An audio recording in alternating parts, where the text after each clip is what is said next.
Quoi de neuf, femme? Bienvenue à un autre chapitre effrayant. Avant de plonger dans le mystère torsadé d'aujourd'hui, mademoiselle Marple, le facteur qui n'a jamais souri, frappez-moi. Qu'est-ce qui vous a fait sourire aujourd'hui et d'où vous écoutez-vous? Je présente vos histoires dans la prochaine goutte, alors ne soyez pas timide.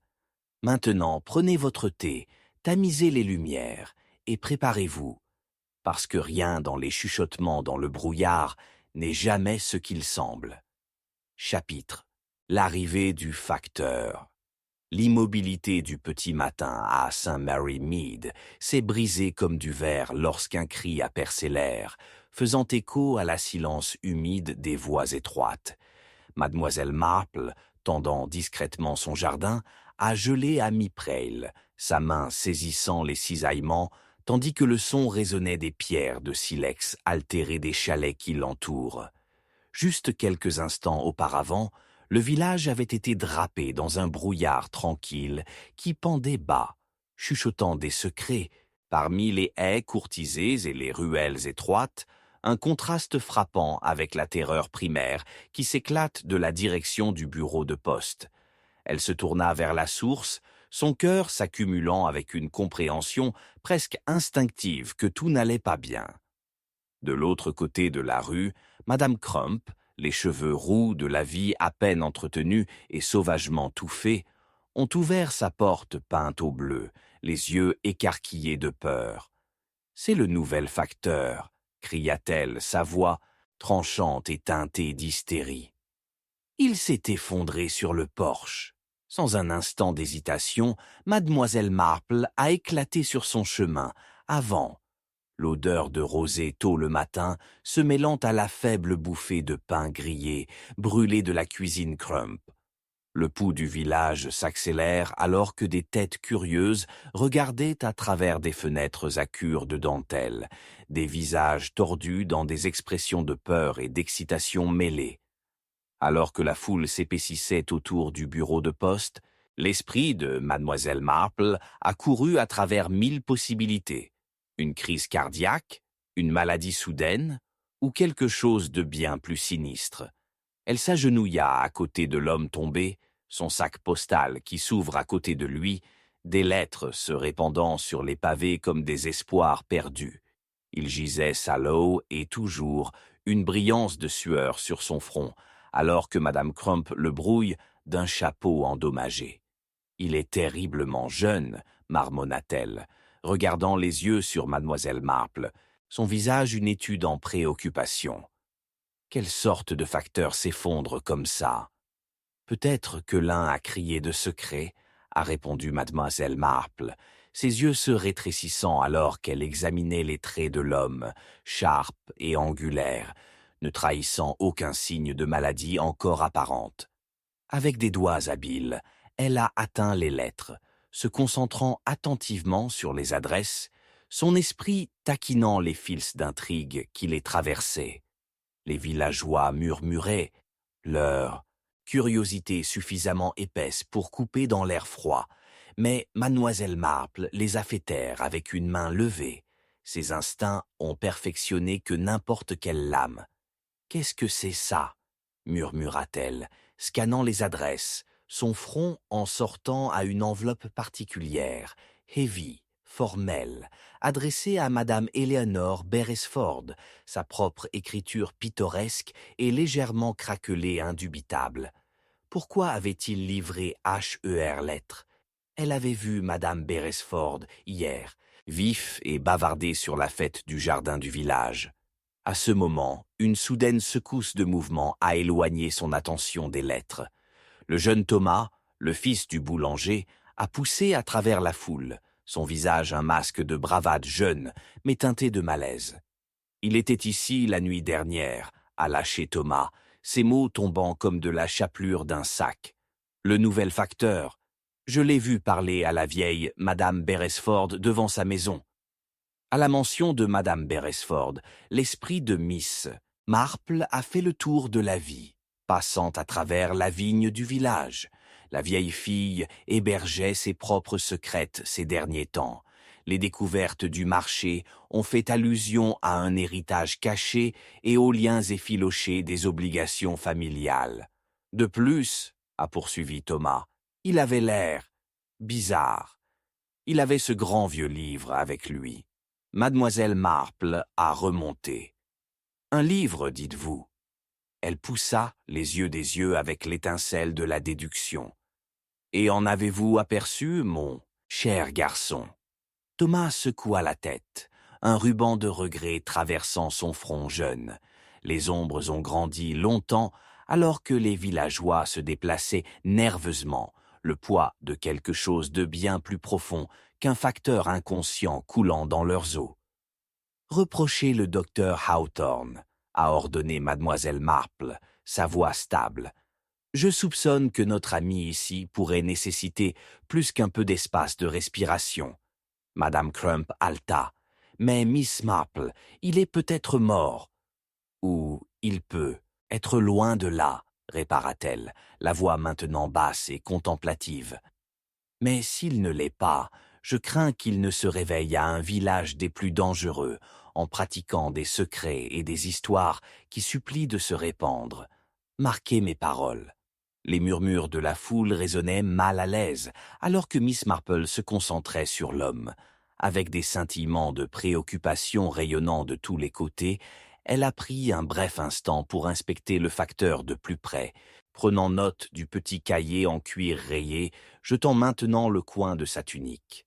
Chaque détail était un fil tissé dans un linceul de mystère attendant de se déplacer.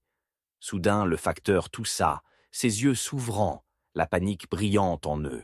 Ne la faites pas savoir.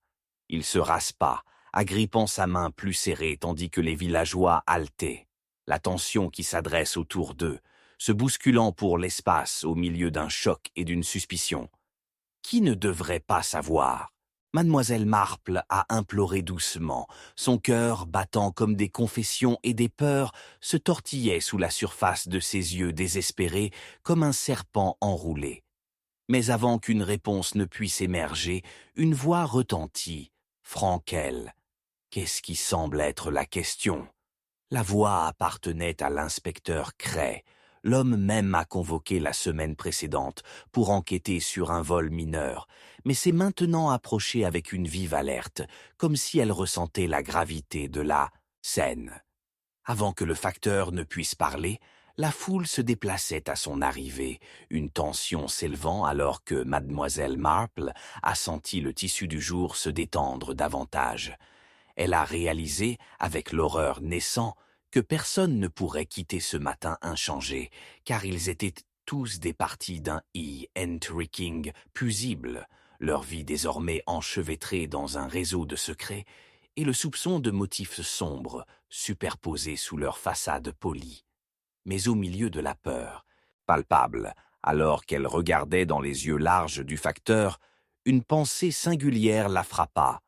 Une vérité si puissante que la chair de poule a éclaté sur sa peau. Quelles que soient les réponses qui étaient cachées parmi les chuchotements, quelqu'un dans leur village était en effet en possession de secrets beaucoup plus sombres que de simples lettres. Et puis, avec un soudain halètement, le facteur s'est effondré en avant, l'obscurité l'enveloppant une fois de plus. Le cœur de mademoiselle Marple a plongé alors qu'une pensée insistante s'attardait dans son esprit, presque plus pressante que le besoin de réponse. À qui, exactement, avait-il maintenant affaire? Alors que la clarté du matin vierge se déforma en tumulte, elle se retrouva plus profondément dans le frisson inexploré du mystère imminent, la peur exaltante se resserrant autour de sa poitrine, comme un vice. Avec le front de l'inspecteur sortant et les villageois incertains, il était clair que dans chaque échange soigneusement construit, quelque chose de sinistre se cachait juste au-delà de la vue. Et Saint Mary Mead, avec sa façade ensoleillée, révélait rapidement ses bords plus sombres. Chaque respiration qu'elle a dessinée était plus dangereuse que la précédente, alors que les ombres se penchaient et chuchotaient les secrets à venir. Chapitre 2. Une lettre dans l'allée. La pluie est tombée dans des draps, illuminant les ruelles globales de l'ombre de Saint. Mary Mead, avec des chuchotements humides, leurs pavés transformés en miroirs perfides, reflétant la lumière vacillante des lampes à gaz. Un cri étouffé a brisé la monotonie de la pluie de batterie, sharpe et essoufflée, coupant la nuit comme un couteau. Mademoiselle Marple, s'attardant à l'extérieur du pub du village, tressaillit alors qu'elle se tournait, obligée à enquêter sur la source de la panique. Les parfums grisants de la terre humide et de la fumée de bois lointaine ont fourni une toile de fond étrange, intensifiant ses sens alors qu'elle entrait dans l'obscurité. « Aide, s'il vous plaît !» Une voix trembla de plus loin dans la ruelle, un plaidoyer sauvage qui a envoyé un froid électrisant dansant le long de sa colonne vertébrale alors qu'elle hâtait ses pas. La lueur sombre de sa lanterne a à peine réussi à pénétrer la morosité épaisse et trouble, et alors qu'elle manœuvrait à travers la ruelle torscatrice, le contour net du vieux bien se profile comme un cauchemar oublié, son cœur battant avec un mélange de peur et de curiosité. Avec chaque pas en écho, le monde de Mademoiselle Marple semblait se rétrécir. Les vrilles du suspense se recroquevillaient étroitement autour d'elle. Alors qu'elle tournait dans un coin, la source du tollé effréné est devenue évidente. Une jeune femme, trempée et tremblante, accroupie à côté d'un baril renversé, son visage pâle et frappé de peur. La reconnaissant comme Phyllis Thompson, la barmaid animée du pub, Miss Marple se rapprocha, inquiétude en tricotant son front. « Ma chère, que s'est-il passé ?»« Il a disparu. » Phyllis haleta, sa voix craquant. « C'était ici, une lettre que je ne devrais pas avoir. Où est-il maintenant ?» Miss Marpleda, son instinct de déduction s'enflammant férocement en elle. « Il est tombé dans le... » Les paroles de Phyllis trébuchaient alors qu'elle se faisait passer frénétiquement dans l'obscurité derrière elle, où l'obscurité ne connaissait que des complots et des vérités cachées. Mademoiselle Marple a regardé dans l'ombre.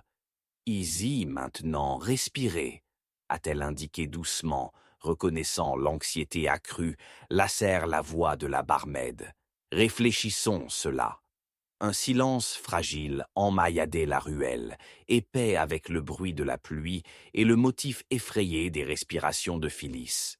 Le poids du moment s'est appuyé sur Mademoiselle Marple, son esprit se retournant déjà. Elle remarqua alors, à peine illuminé par la lumière trempée de la pluie, un perche à proximité avec un morceau de papier froissé reposant un peu plus de flaque, trempé mais pas encore ruiné. Soigneusement, elle se dirigea vers elle. Les yeux se rétrécissaient et se réchauffent d'urgence. Le regard de Phyllis se dirigea vers le journal. « Ça doit être ça, ce doit être la lettre. » Avec des doigts habiles et précis, Mademoiselle Marple l'a récupérée, dépliant les bords humides pour révéler une adresse élégamment griffue. À Monsieur Reginald Cartwright, St. Mary Mead. Les lettres ont dansé devant ses yeux, traçant des tourbillons de suspicion dans ses veines. « Monsieur Cartwright », réfléchit-elle à haute voix. Reginald Cartwright n'était pas étranger dans ces murs, un homme aimant son gin et ses jeux de hasard. Priez de dire quel secret mente dans cette correspondance. Je ne sais pas, je suis juste la barmaid. Phyllis s'inquiétait, ses yeux scintillants de larmes non taillées. J'ai vu une silhouette sombre lui glisser quelques instants avant qu'il ne disparaisse. Je n'y ai pas beaucoup pensé, jusqu'à présent. Quelqu'un ait protégé quelque chose, Phyllis, a-t-elle dit, ses sourcils se glissant de soupçon. Il y a plus ici que de la simple chance. Soudain, un bruit résonna à travers l'allée, un bruissement qui se précipitait devant eux comme un fantôme chuchotant. Le regard de Mademoiselle Marple se cacha. Ses sens se sont accrus. « Avez-vous entendu cela ?» murmura-t-elle, l'urgence se glissant dans son ton. « Je l'ai fait !» Phyllis siffla, son dos se redressant d'alarme. Les ombres s'épaississaient, comme vie, et mademoiselle Marple hocha la tête vers les recoins plus profonds de la ruelle. « Restez proche », a-t-elle expliqué, son cœur battant bruyamment. Ce n'était pas seulement la lettre qui lui attirait, non, son intuition a bouclé du sentiment qu'ils étaient devenus une plus grande tapisse tissée avec des fils de tromperie. Elle a conduit Phyllis attentivement dans l'obscurité, sa lanterne vacillant, alors qu'ils approchaient de la fin du passage. Alors qu'ils s'approchaient, une silhouette est tombée des ombres, plus profonde. Reginald Cartwright, au visage rouge et clairement en état d'ébriété, se balançant comme si la pluie elle-même avait conspiré contre lui. De quoi parle-t-il? Il a brouillé, des yeux se rétrécissant à la vue de mademoiselle Marple et Phyllis. Phyllis s'avança, sa voix tremblant à nouveau. « Monsieur Cartwright, avez-vous reçu une lettre ce soir ?»« Des lettres, ma chère. Je n'ai pas eu de lettres, » a-t-il agité de façon dédaigneuse, mais ses yeux scintillaient de quelque chose. La vie, peut-être. Une tension crépitante dans l'air, pondérée par la pluie et les non-soi. Mademoiselle Marple s'est approchée, les yeux l'étudaient vivement. « Puis-je vous rappeler, monsieur Cartwright, qu'il est courant que les lettres contiennent des secrets, et les secrets peuvent être mortels, surtout dans les ruelles sombres. Ses yeux s'écarquillèrent. Une émotion jette éphémère sur ses traits. « Qu'est-ce qui vous fait dire cela ?» Ainsi, on ne glisse pas une lettre dans l'ombre d'une ruelle sans crainte, a-t-elle rétorqué brusquement, sa voix lisse mais commandant. À qui attendais-tu, je me demande, ou que veut-on cacher? Cartwright renifla, agitant une main instable. Une illusion, madame, je n'ai rien à craindre. Vous, ceci, il a fait un geste largement, n'est qu'une distraction capricieuse. Mais les distractions sont souvent mais la couverture d'un stratagème, Reginald, a déclaré mademoiselle Marple, sa voix inébranlable alors qu'elle se rapprochait, son instinct sifflant d'alarme cachée. Si vous n'avez rien à cacher, pourquoi vous efforcez-vous de transpirer froide au soupçon d'une lettre qui a échappé à votre portée? La pluie battait plus fort, le tonnerre grondant, en synchronisation avec la tension croissante. Les yeux de Cartwright se détachaient sur les ombres, prévenant des formes sombres se déplaçant juste au bord de sa vision, et un froid distinct a balayé la ruelle. « Je dois y aller. » Il bégaya soudainement, les balayant. « Monsieur Cartwright. » La voix de mademoiselle Marple a sonné, l'arrêtant sur ses traces. « Je vous suggère de marcher soigneusement dans le noir. Il tient bien plus que vous prévoyez. » Mais avant qu'elle ne puisse en dire plus, il s'est éloigné sous la pluie, s'estompant comme un spectre dans la nuit. Alors que l'écho de ses pas pressés, pulvérifié dans le silence, mademoiselle Marple a senti un sentiment de prévision troublant s'installer sur elle, comme la pluie. « Qu'est-ce que ça veut dire ?» demanda Phyllis, ses mains tremblantes, les yeux écarquillés. « Il y a un schéma néfaste à pied, ma chère, » marmonna mademoiselle Marple sous son souffle, luttant avec le mystère qui se déroule, sentant le poids des fils cachés tirant autour d'elle. Mais sa conception reste enveloppée. Nous devons découvrir ce qui se trouve en dessous. Pourtant, juste, au moment où elle commençait à former un plan, un mouvement a clignoté dans l'obscurité, une forme se précipitant d'une autre ruelle dans la noirceur d'encre. Le cœur de mademoiselle Marple a saisi. « Phyllis, restez ici, » ordonna-t-elle, jetant un coup d'œil vers l'ombre en retraite. Avec une foulée rapide, elle la suivit, plus profondément dans l'énigme. Des pas se sont estompés dans un murmure maussade derrière elle, et à ce moment, mademoiselle Marple a aperçu une lueur. Un morceau de parchemin s'éloigna de son lieu de maintien, remuant dans la brise. Il portait le même épanouissement distinctif, une écriture familière qu'elle a reconnue immédiatement. Avec une résolution renouvelée, elle l'a atteinte, seulement pour la trouver arrachée, perdue dans les ruelles labyrinthines de Sainte. Mary Mead. Quelqu'un d'autre révélait des morceaux d'un schéma plus grand, mais qui que ce soit ne voulait pas qu'elle voie. L'atmosphère s'épaissit, enceinte de suspense comme Miss Marple l'a compris. Les ombres ne cachaient pas simplement des secrets, mais étaient vivants avec des intentions sombres, laissant une notion mal à l'aise tourbillonnant dans son esprit. Quelqu'un la regardait très certainement, et si les vérités insaisissables seraient divulguées, ou que des jeux dangereux se dérouleraient, elle ne pouvait plus ignorer le poids du péril qui se rapprochait de plus en plus. Et alors que la nuit allait sur elle, elle sentit un écho urgent, de peur de l'ondulation à travers son cœur. Où la lettre, dans l'allée l'avait-elle conduite? Qui s'était accroché aux ombres, et à quelle profondeur avaient-ils enterré leurs secrets? Avec l'odeur amère de la pluie lourde dans l'air et une obscurité palpable qui traîne juste derrière elle, une certitude se profile. Ce n'était que le début, et à mesure que la nuit s'approfondissait, le danger et la révélation l'attendaient dans une égale mesure. Chapitre 3. Un silence soudain. Un cri aigu a brisé le calme oppressif juste avant l'aube, envoyant des secousses de terreur dans l'air immobile. Il est monté de la place du village, faisant écho de façon inquiétante parmi les cottages pittoresques de St. Mary Mead. Mademoiselle Marple, après s'être installée avec son tricot, se dirigea sur ses pieds, son cœur se lançant en un instant. Alors qu'elle s'échappait à la fenêtre, le froid de la matinée s'infiltrait à travers les rideaux et la panique tourmente ses sens. Les pavés, lisses de la pluie de la nuit précédente, reflétaient la lueur pâle des lampes à gaz, créant une scène d'un autre monde qui démentait le jour émergent. Se précipitant sur sa porte d'entrée et serrant fermement son châle, comme s'il pouvait la protéger de n'importe quelle horreur au-delà, elle a rejoint une foule de villageois sur la place. La tension crépitait dans les airs, alors que les chuchotements scintillaient comme des ombres agitées parmi eux. C'est le facteur.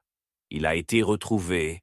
Le cœur de mademoiselle Marple a chuté dans son estomac, et elle a pressé le chaos. Le rythme rapide de ses pieds s'est noyé par des murmures inquiétantes.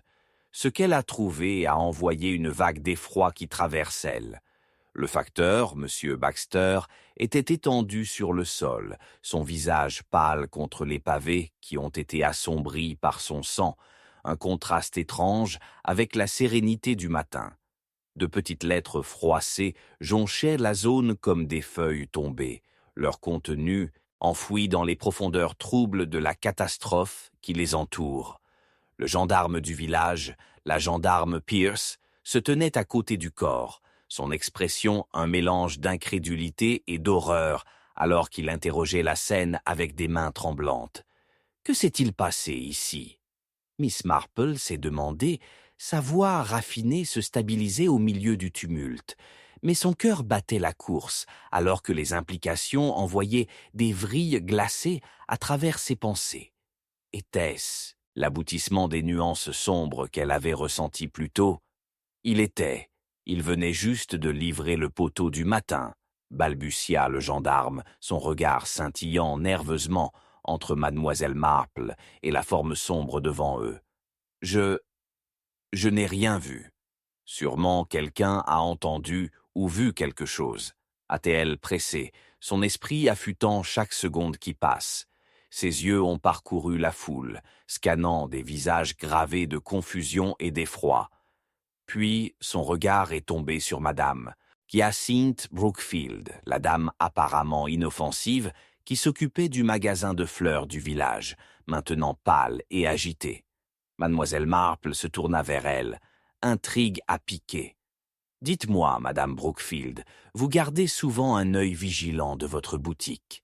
Est-ce que quelque chose d'inhabituel a fait votre avis ce matin ?» La voix de madame Brookfield tremblait, comme si l'acte même de parler menaçait d'exposer les craintes profondes qu'elle abritait. « Je ai vu monsieur Baxter il y a à peine 10 minutes. Il se préparait à livrer du courrier. Il y avait un jeune homme, un gars inhabituel. Je ne l'ai jamais vu auparavant, mais il a approché monsieur Baxter sur la place. » son front sortant, luttant pour se souvenir. Ils ont échangé des mots, mais je ne pouvais pas entendre exactement ce qui avait été dit. Et puis, je suis entré à l'intérieur pour aller chercher mes tulipes, et, au menti sur un mystérieux étranger, l'instinct de mademoiselle Marple a remué à la vie. À quelle heure était-ce, ma chère? 18 minutes après les 6 ans, je crois. Je pourrais me tromper, a ajouté madame Brookfield, se tortillant nerveusement les mains. Tout semblait si inoffensif. Inoffensif, mais cela se révèle tout à fait le contraire, murmura mademoiselle Marple, plus pour elle-même. Son esprit vif était déjà assemblé des fragments d'un puzzle indicible, et elle se tourna pour observer les lettres dispersées sur le sol. Ils en parleraient volumineux si seulement un seul pouvait déchiffrer leur signification cachée. « Regardez !» s'exclama un villageois, pointant une enveloppe qui est restée partiellement cachée sous l'épaule du facteur. Mademoiselle Marple s'est penchée, l'extrait soigneusement. L'écriture, soignée mais pressée, a envoyé un frisson dans sa colonne vertébrale. À Monsieur Reginald Cartwright. Le nom résonnait de façon inquiétante, entrelaçant avec les événements de la veille. Les sourcils de mademoiselle Marple se sont tricotés comme un soupçon, se sont installés dans son esprit, piquant d'urgence. « Je dois voir Monsieur Cartwright immédiatement », a-t-elle déclaré, et sans attendre que les autres s'opposent, elle a commencé à définir son cours vers le pub, où il serait probablement trouvé quelque chose de sombre, nouant dans son intestin. Alors que mademoiselle Marple se précipitait à travers les visages sans nom, la peur tranquille consomme le village comme un brouillard rampant. C'était une chose de fouiller à travers l'énigme des lettres. C'était une autre pour enquêter, sur un homme maintenant marqué pour ses liens avec le danger. Elle s'arrêta brièvement pour examiner la question. Qu'est-ce qui pourrait éventuellement relier le facteur à Monsieur Cartwright, un homme avec un penchant pour les ennuis? Atteignant la porte du pub, elle l'a trouvé enthousiaste et a regardé à l'intérieur. L'intérieur était sombre, un contraste frappant avec le bouleversement à l'extérieur. Reginald Cartwright était assis, s'effondra sur une table, ses cheveux négligés dépassant dans des angles étranges, son front trempé de sueur. À première vue, il semblait inconscient du monde extérieur, mais la culpabilité s'attarda dans les airs comme un spectre invisible, enroulant étroitement autour de lui. « Monsieur Cartwright ?» La voix de mademoiselle Marple a traversé le silence oppressant, son ton étonnamment clair. « Nous devons parler. » Il se branla droit devant ces mots, un éclair de panique stimulant irréfutable à travers ses traits jusqu'à ce qu'il réussisse à le masquer derrière un plaquage d'indifférence. « Que s'est-il passé, Miss Marple? Ai-je entendu quelque chose d'un murder? » « En effet, vous l'avez fait, monsieur. Le facteur a été tué ce matin. J'ose dire que votre connexion avec lui mérite d'être discutée. J'ai trouvé cela, a-t-elle dit, en tenant la lettre en altitude. Ses yeux s'écarquillèrent, trahissant les secrets mêmes qu'elle cherchait à dévoiler. « Je n'ai rien à faire avec lui, » a-t-il claqué un instant trop rapidement, les lèvres se recroquevillant dans un ricanement anxieux. « Je ne suis pas en contact avec l'homme, c'est un simple malentendu. » Un tel déni véhément n'a servi qu'à amplifier ses soupçons. Mais la correspondance laisse entendre le contraire, n'est-ce pas? Je sens qu'il y a plus dans votre association avec Monsieur Baxter que simplement coïncidence. L'air s'épaissit avec une tension tangible, alors que le pouls de Cartwright s'accélère.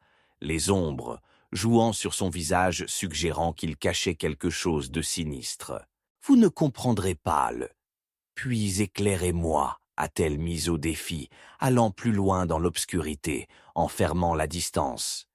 Pourquoi cette lettre était-elle en possession du facteur? Le silence qui a suivi s'est répercuté dans l'espace, chaque rythme cardiaque battant dans le temps avec leurs soupçons partagés. « Je n'ai aucune raison de discuter de cela », marmonna finalement Cartwright, mais l'hésitation a donné naissance à une appréhension, comme si quelque chose de tort s'inquiétait fortement sur lui. tout comme Miss Marple a poussé en avant, déterminée à démêler le réseau de la tromperie, une agitation en sourdine a éclaté à l'extérieur de nettements aigus pour éclater l'air.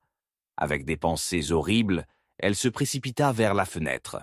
À l'extérieur, les villageois ont été rassemblés dans le chaos, des voix élevées, la foule recule comme une vague retirant du rivage. « Qu'est-ce que c'est » a-t-elle imploré, se retournant vers M. Cartwright, l'intensité du moment faisant écho autour d'eux. Mais alors qu'elle regardait dans ses yeux, un autre choc la saisit. La peur a dansé dans leur profondeur et la tension se serre plus serrée.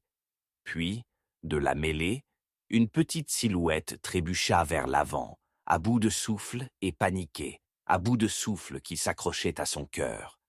Miss Marple, c'est Phyllis. Elle a disparu, ils disent. Un sentiment d'effroi lui a lancé. Qu'est-ce qu'ils disent, enfant? La dernière fois qu'ils ont vu dans l'allée. Un froid soudain a balayé la pièce, comme si les murs même se fermaient autour d'elle. Les ombres de St. Mary Mead se cachaient de tas sur un tas de peurs cachées, et dans cette obscurité, la mort était la mort de la mort. Phyllis, Miss Marple a pleuré, sa course d'esprit, comment étroitement liés leur sort était devenu, et maintenant la menace qui empiète sur eux pourrait bien les avaler tous.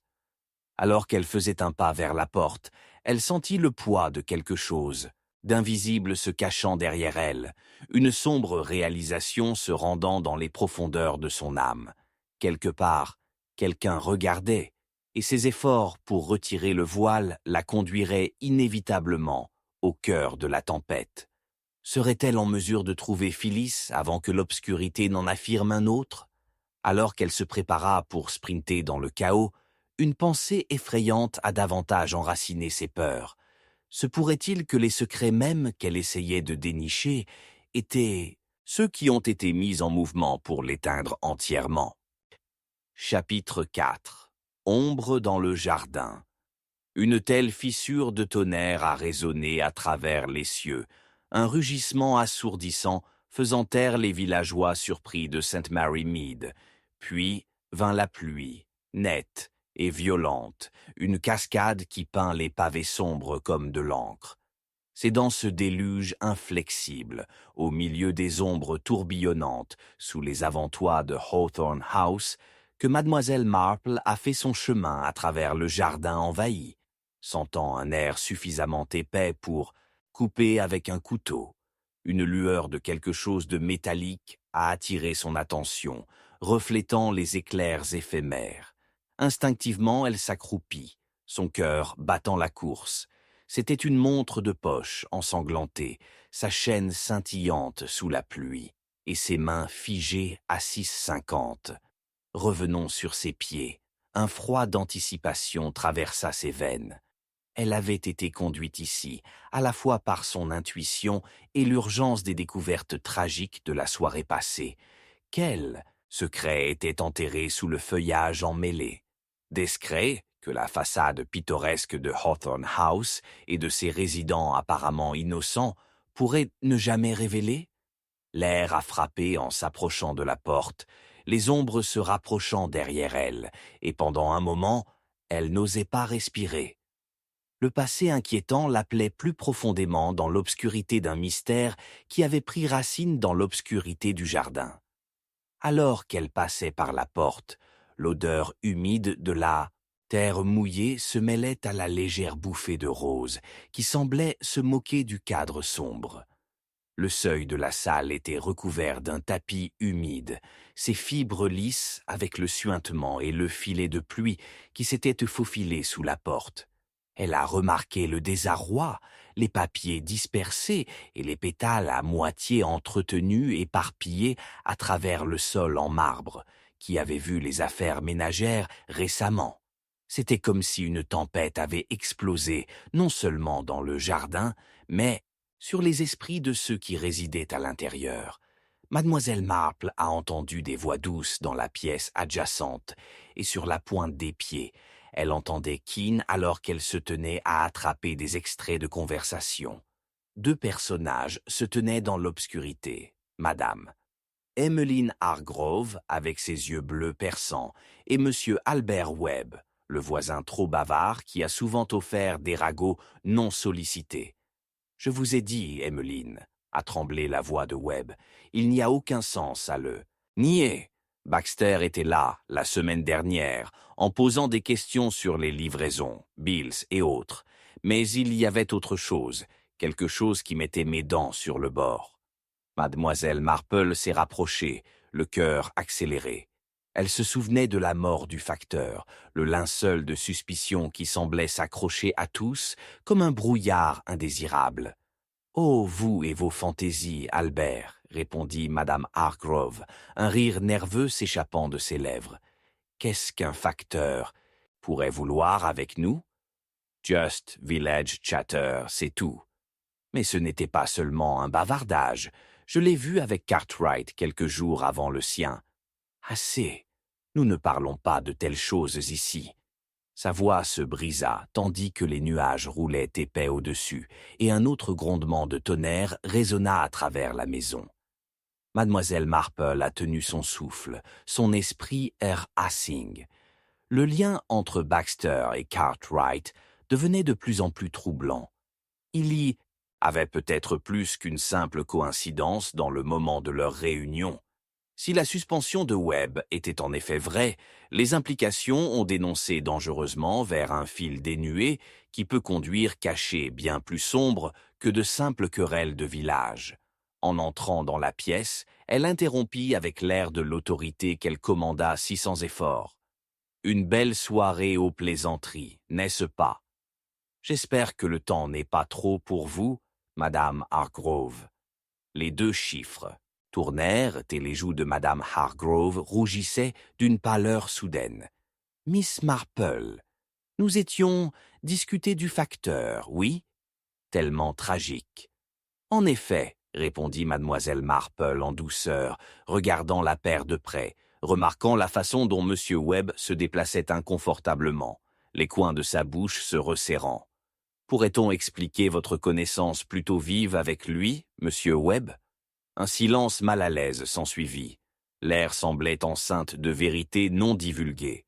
« Oh, tu sais, ce que c'est, juste des ragots, » a protesté Webb, mais ses yeux clignotent vers Hargrove, plaidant silencieusement pour un sursis qui ne viendrait pas. « Madame Hargrove, si vous me faites plaisir, que pouvez-vous me dire sur le jardin autour de votre charmante demeure ? Il semble plutôt intréréable pour une maison aussi bien entretenue. » Mademoiselle Marple a fait un geste vers la fenêtre, à travers laquelle la pluie s'est enflammée sans remords, transformant les roses une fois floues en silhouettes fantomatiques. « Peut-être devriez-vous être plus vigilant. Qui sait ce qui pourrait arriver? »« Oh, ce n'est rien, juste une poussée sauvage de croissance.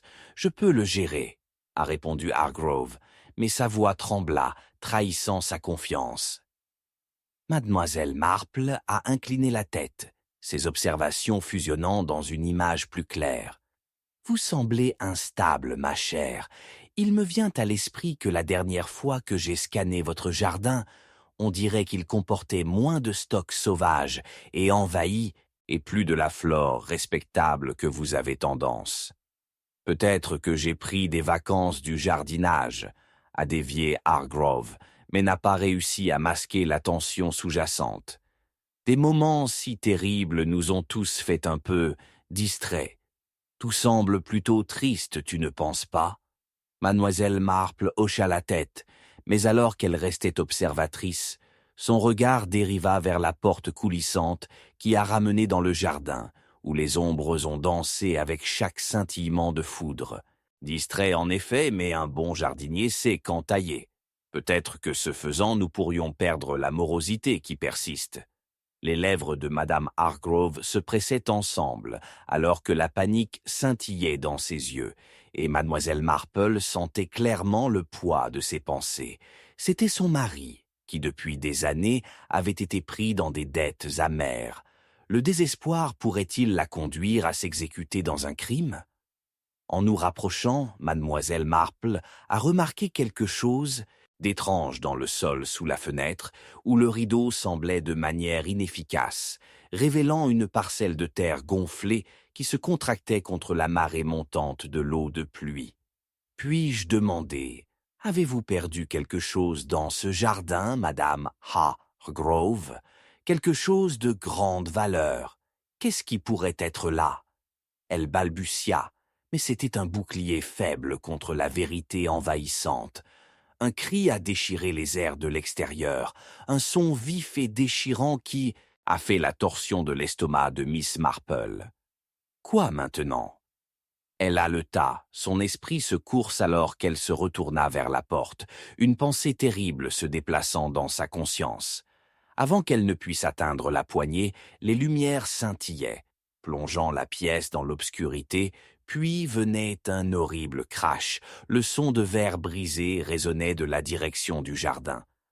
Une réalisation singulière a saisi son cœur, quel que soit le danger. Phyllis se rapprochait de plus, en plus. Avec une urgence féroce, elle a pressé la porte juste alors qu'un deuxième crash a volé dans les airs. Le jardin, une fois une tapisserie animée, s'était transformé en une arène où les ombres se cachaient et l'air nocturne était imprégné de pressentiments. Souplaçant les dents, elle fit un pas en avant, mais en regardant dans l'obscurité, elle ressentait une sensation de picotement, un regard vigilant sur elle. « Phyllis !» Elle a appelé, écoutant attentivement, l'écho de sa voix avala, entièrement par l'abîme qui se cachait devant elle. Tout comme elle a fait un autre pas, la pluie a commencé à tomber plus fort, puis, au milieu du chaos de la nature, un chuchotement effrayant résonna à travers les branches, une voix indubitablement familière, coupant le silence comme un couteau, formant un lien à une vérité qu'elle n'avait pas encore dévoilée. « Miss Marple, aidez-moi !» Chapitre 5. La volonté manquante. Le vent hurla à travers les arbres comme une banshee, ses hurlements se mêlant aux lourdeurs de la pluie pittoresque, transformant les rues de St. Mary Mead en une tempête morose. Soudain, un cri torturé loue l'air, la cachette de sang suffisamment pour arrêter le temps, et mademoiselle Marple, son cœur martelant, éclate de l'intérieur sombre de Hawthorne House. Elle pouvait sentir les doigts froids de la terreur tracer sa colonne vertébrale alors qu'elle sprintait vers le son, la pluie tranchant la nuit et le plâtrant son manteau contre sa peau. Émergeant dans le chaos, la place du village scintillait de façon inquiétante dans la lueur des lanternes, se balançant au-dessus, illuminant les visages paniqués des voisins qui s'étaient rassemblés. La scène était surréaliste. La vieille Madame Craven s'est frappée au pavé, ses mains tremblantes, alors qu'elle gémissait pour obtenir de l'aide que ses mots, étouffés de peur, ne pouvaient pas exprimer correctement. « Madame Craven, qu'est-ce qui s'est passé ?» Miss Marple a imploré, se penchant vers elle, le monde qui les entoure se brouillant dans une cacophonie de voix étouffées.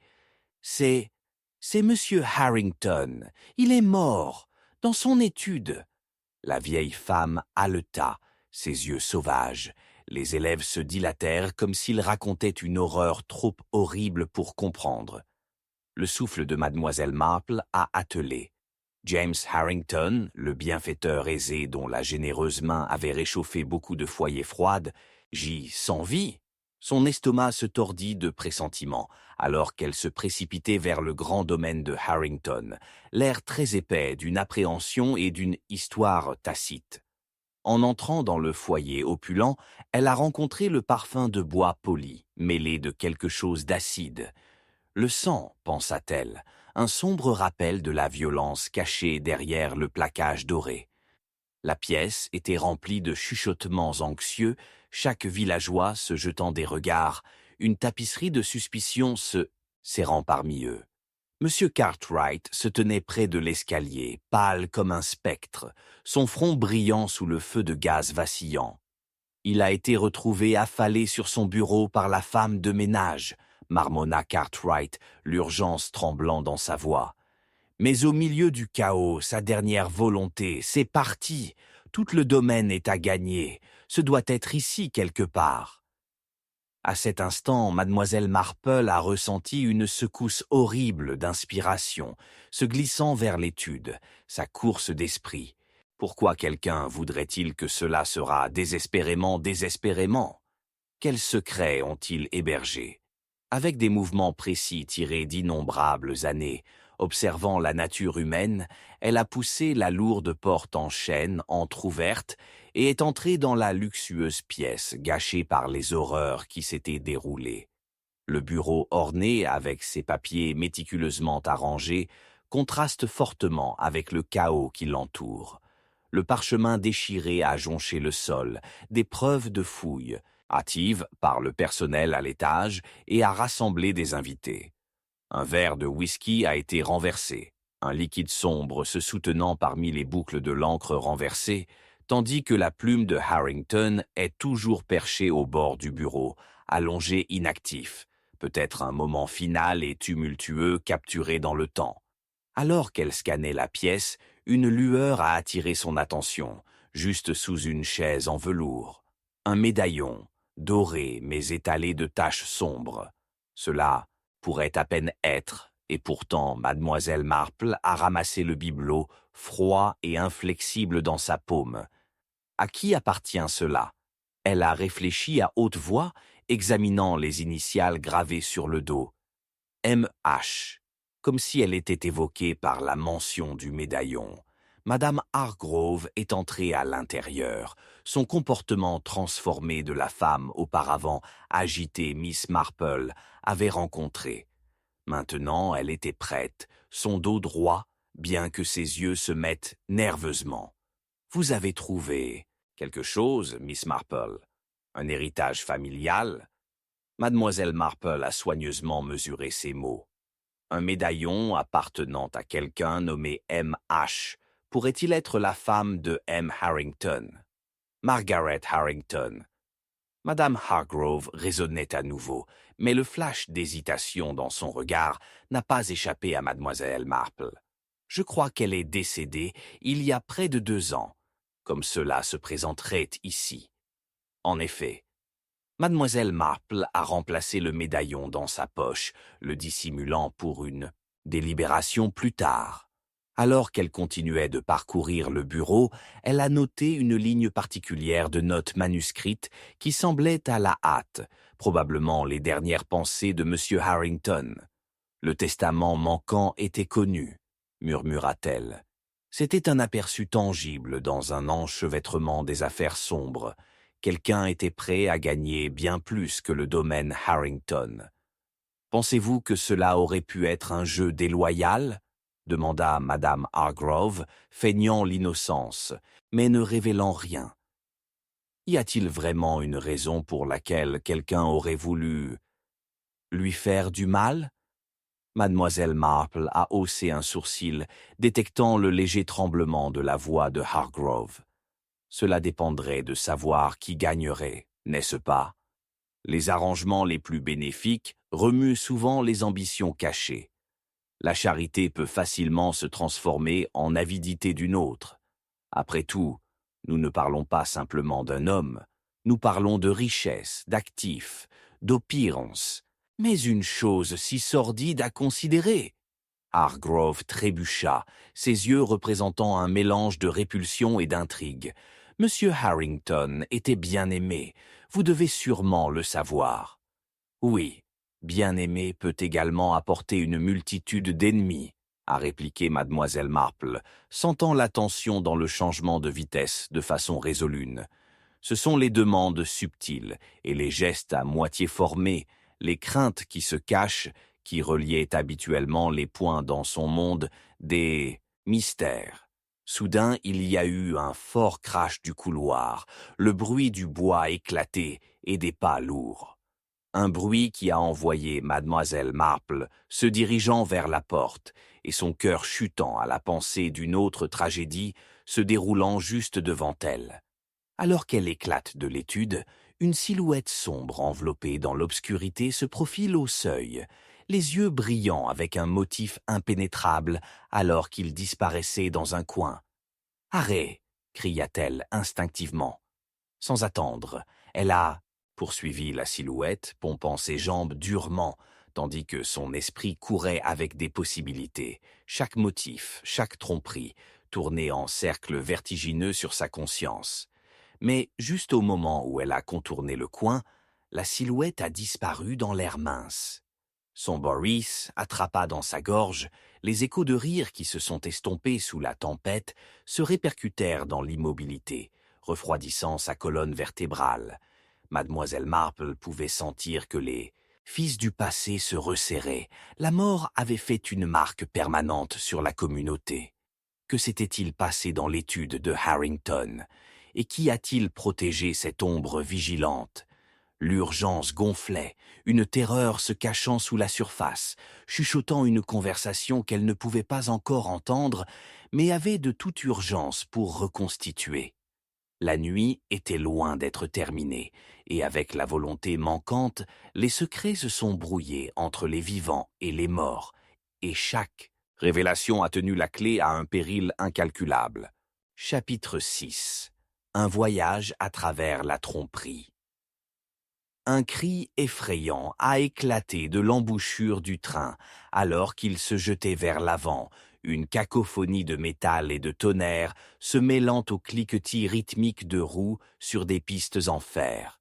Juste à l'extérieur de la fenêtre, un éclair illuminait un visage, déformé de terreur, avant que l'obscurité ne l'avale une fois de plus. Les passagers se tortillaient dans leurs sièges, les yeux se dressant les uns vers les autres, comme si la foudre avait brièvement exposé une horreur innombrable se cachant parmi eux. Mademoiselle Marple a resserré son emprise sur son sac en cuir, le poids de la soirée appuyant sur elle avec l'énergie de 1000 ombres, alors que le train tonna vers Londres. À l'intérieur de la voiture, l'atmosphère crépitait de malaise. La pluie s'est enflammée contre les fenêtres, une tempête faisant rage au-delà du verre poli. Un couple assis en face de Miss Marple a échangé des regards furtifs, leur tension palpable dans l'air. La femme, vêtue d'un manteau gris au charbon de bois, a triplé nerveusement avec les poignets en dentelle, tandis que l'homme, dont les cheveux éclaircissaient, brillait dans la faible lumière, s'éclaircit la gorge, comme s'il répétait une confession qui dansait juste hors de portée. « C'est la tempête, n'est-ce pas ?» murmura-t-il, fixant son regard sur la flamme bleue tremblante de la lampe à huile se balançant de la grille aérienne. « Semble faire ressortir le pire, ne diriez-vous pas, mademoiselle ?» Marple les a examinés de près, notant leur agitation et la façon dont leurs yeux se sont tournés vers la porte, comme en calculant leurs chances de s'échapper. « En effet, on pourrait dire que la tempête reflète la tourmente en nous tous, » a-t-elle répondu, sa voix calme mais perspicace, passant à travers leurs craintes partagées. L'homme tressaillit, son regard se rasant sur elle, avec un mélange de surprise et de méfiance. Malgré la tension dans la voiture, mademoiselle Marple a ressenti une curiosité. Pratique s'épanouir. Chaque personne portait des secrets qui leur étaient propres, et dans cet espace exigu, ces secrets se sont brossés comme des plumes dans le vent. Elle a interrogé les autres passagers. Un gentleman robuste qui a abondamment tordu une montre de poche, une femme vivement habillée dont les lèvres se séparèrent à peine, et un homme âgé, ses mains tremblantes alors qu'il serrait un journal, le titre un flou de tragédie. Qu'est-ce qui les a tous réunis en cette misérable nuit?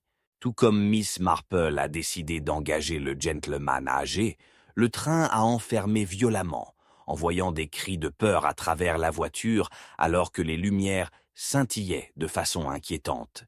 Quelques instants plus tard, un crash soudain résonnait de l'arrière, suivi d'un bruit de mélange alors qu'une ombre se précipitait à travers l'allée étroite.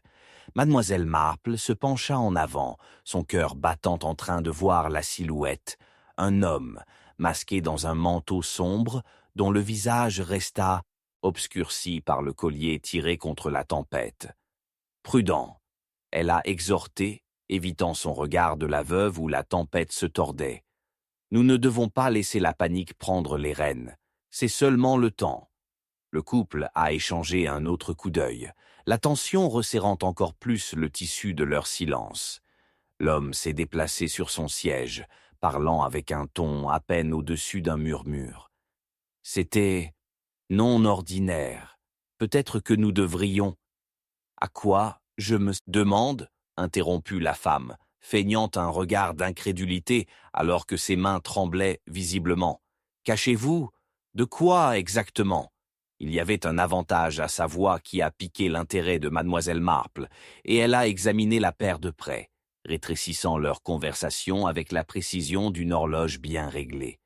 Peut-être que nous devrions simplement rester pour nous, a conclu l'homme, mais ces paroles ont été avalées par la tempête grondante à l'extérieur, un rugissement lointain faisant écho à son traîneau. À moins que l'on ait quelque chose qu'il souhaite avouer, a aventuré mademoiselle Marple, un léger sourire jouant sur ses lèvres. Les confessions sont connues pour réduire le fardeau, vous savez. Et dans des moments comme ceux-ci, je soupçonne que de nombreux secrets pourraient remonter à la surface. Le visage de l'homme a blanchi à sa remarque. « Pourquoi supposeriez-vous que nous avons des secrets ?» demanda-t-il, sa bravade s'évanouissant alors que la lumière s'amusait davantage, révélant des ruisseaux subtils d'anxiété se gravant sur son front. Mademoiselle Marple se pencha en arrière, l'étudiant attentivement. « Oh, je ne présume pas savoir tout ce qui se cache dans l'ombre de votre conscience, mais considérez. C'était particulier de la façon dont vous avez vacillé à la mention de la confession. Se pourrait-il avoir quelque chose qui pèse lourdement sur votre cœur ?» Sentant la pression du bâtiment dans la cabine, mademoiselle Marple a poussé son attention sur l'homme âgé qui avait plié le journal dans une tentative hâtive de la protéger des gouttes de pluie se déversant par la fenêtre. « Excusez-moi, monsieur, » a-t-elle commencé, son ton doux mais attrayant. « Quelle destruction pouvons-nous trouver dans votre journal, si je pouvais me renseigner ?» Il la regarda avec la lassitude des âges, puis soupira, parlant d'une voix qui craquait comme du vieux parchemin. « C'est le facteur, vous voyez, trouvé mort, apparemment lors d'un vol bâclé. A eu une belle carrière, disent-ils. Monsieur Henderson, tout le monde le connaissait bien. Toujours un mot gentil et une lettre à temps. » Le cœur de mademoiselle Marple se battait dans les limites de sa poitrine. « Mais dis-moi, comment une telle âme a-t-elle rencontré un tel malheur ?» Les yeux de l'homme âgé glintent alors qu'il se penchait de plus près, presque conspiratrice. « Ah, il y a des murmures qui ne l'étaient pas comme il est apparu. Tout le monde n'a pas aimé M. Henderson. Le poste a peut-être contenu des secrets, des lettres, des dettes impayées, des correspondances inquiétantes. Drivement intrigant. » Mademoiselle Marple s'est exclamée, son esprit tourbillonnant avec des possibilités. Dans quelle mesure il a été délicieusement emmêlé? A-t-il peut-être détenu des affirmations sur le comportement que les autres préféraient garder caché? Postmen et leur cargaison ne savent rarement rien de la vie bien tenue des villageois. Avant que quiconque ne puisse réagir, le cliquetis du train s'est aggravé et les lumières clignotent de façon inquiétante.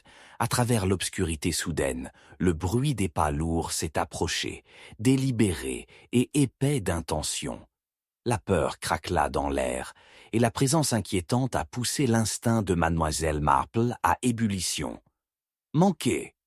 La femme qui avait été si tendue se tenait soudainement, les yeux écarquillés de panique. « Something ne va pas. Nous devons descendre de ce train. » La porte de leur voiture s'est ouverte, révélant la silhouette sombre d'avant.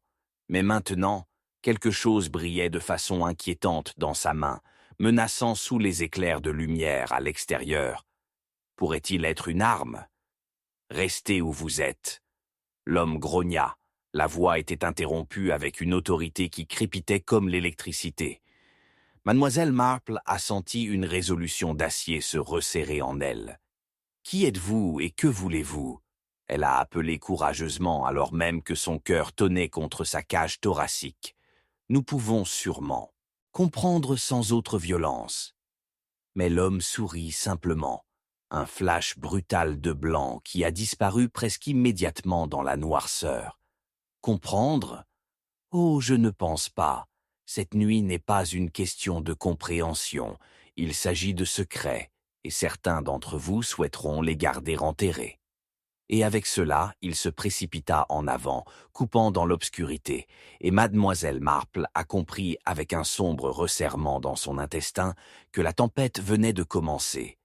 Qu'est-ce que ces âmes trompeuses pourraient tenir ici, dans cette prison liée au temps, se précipitant vers Londres?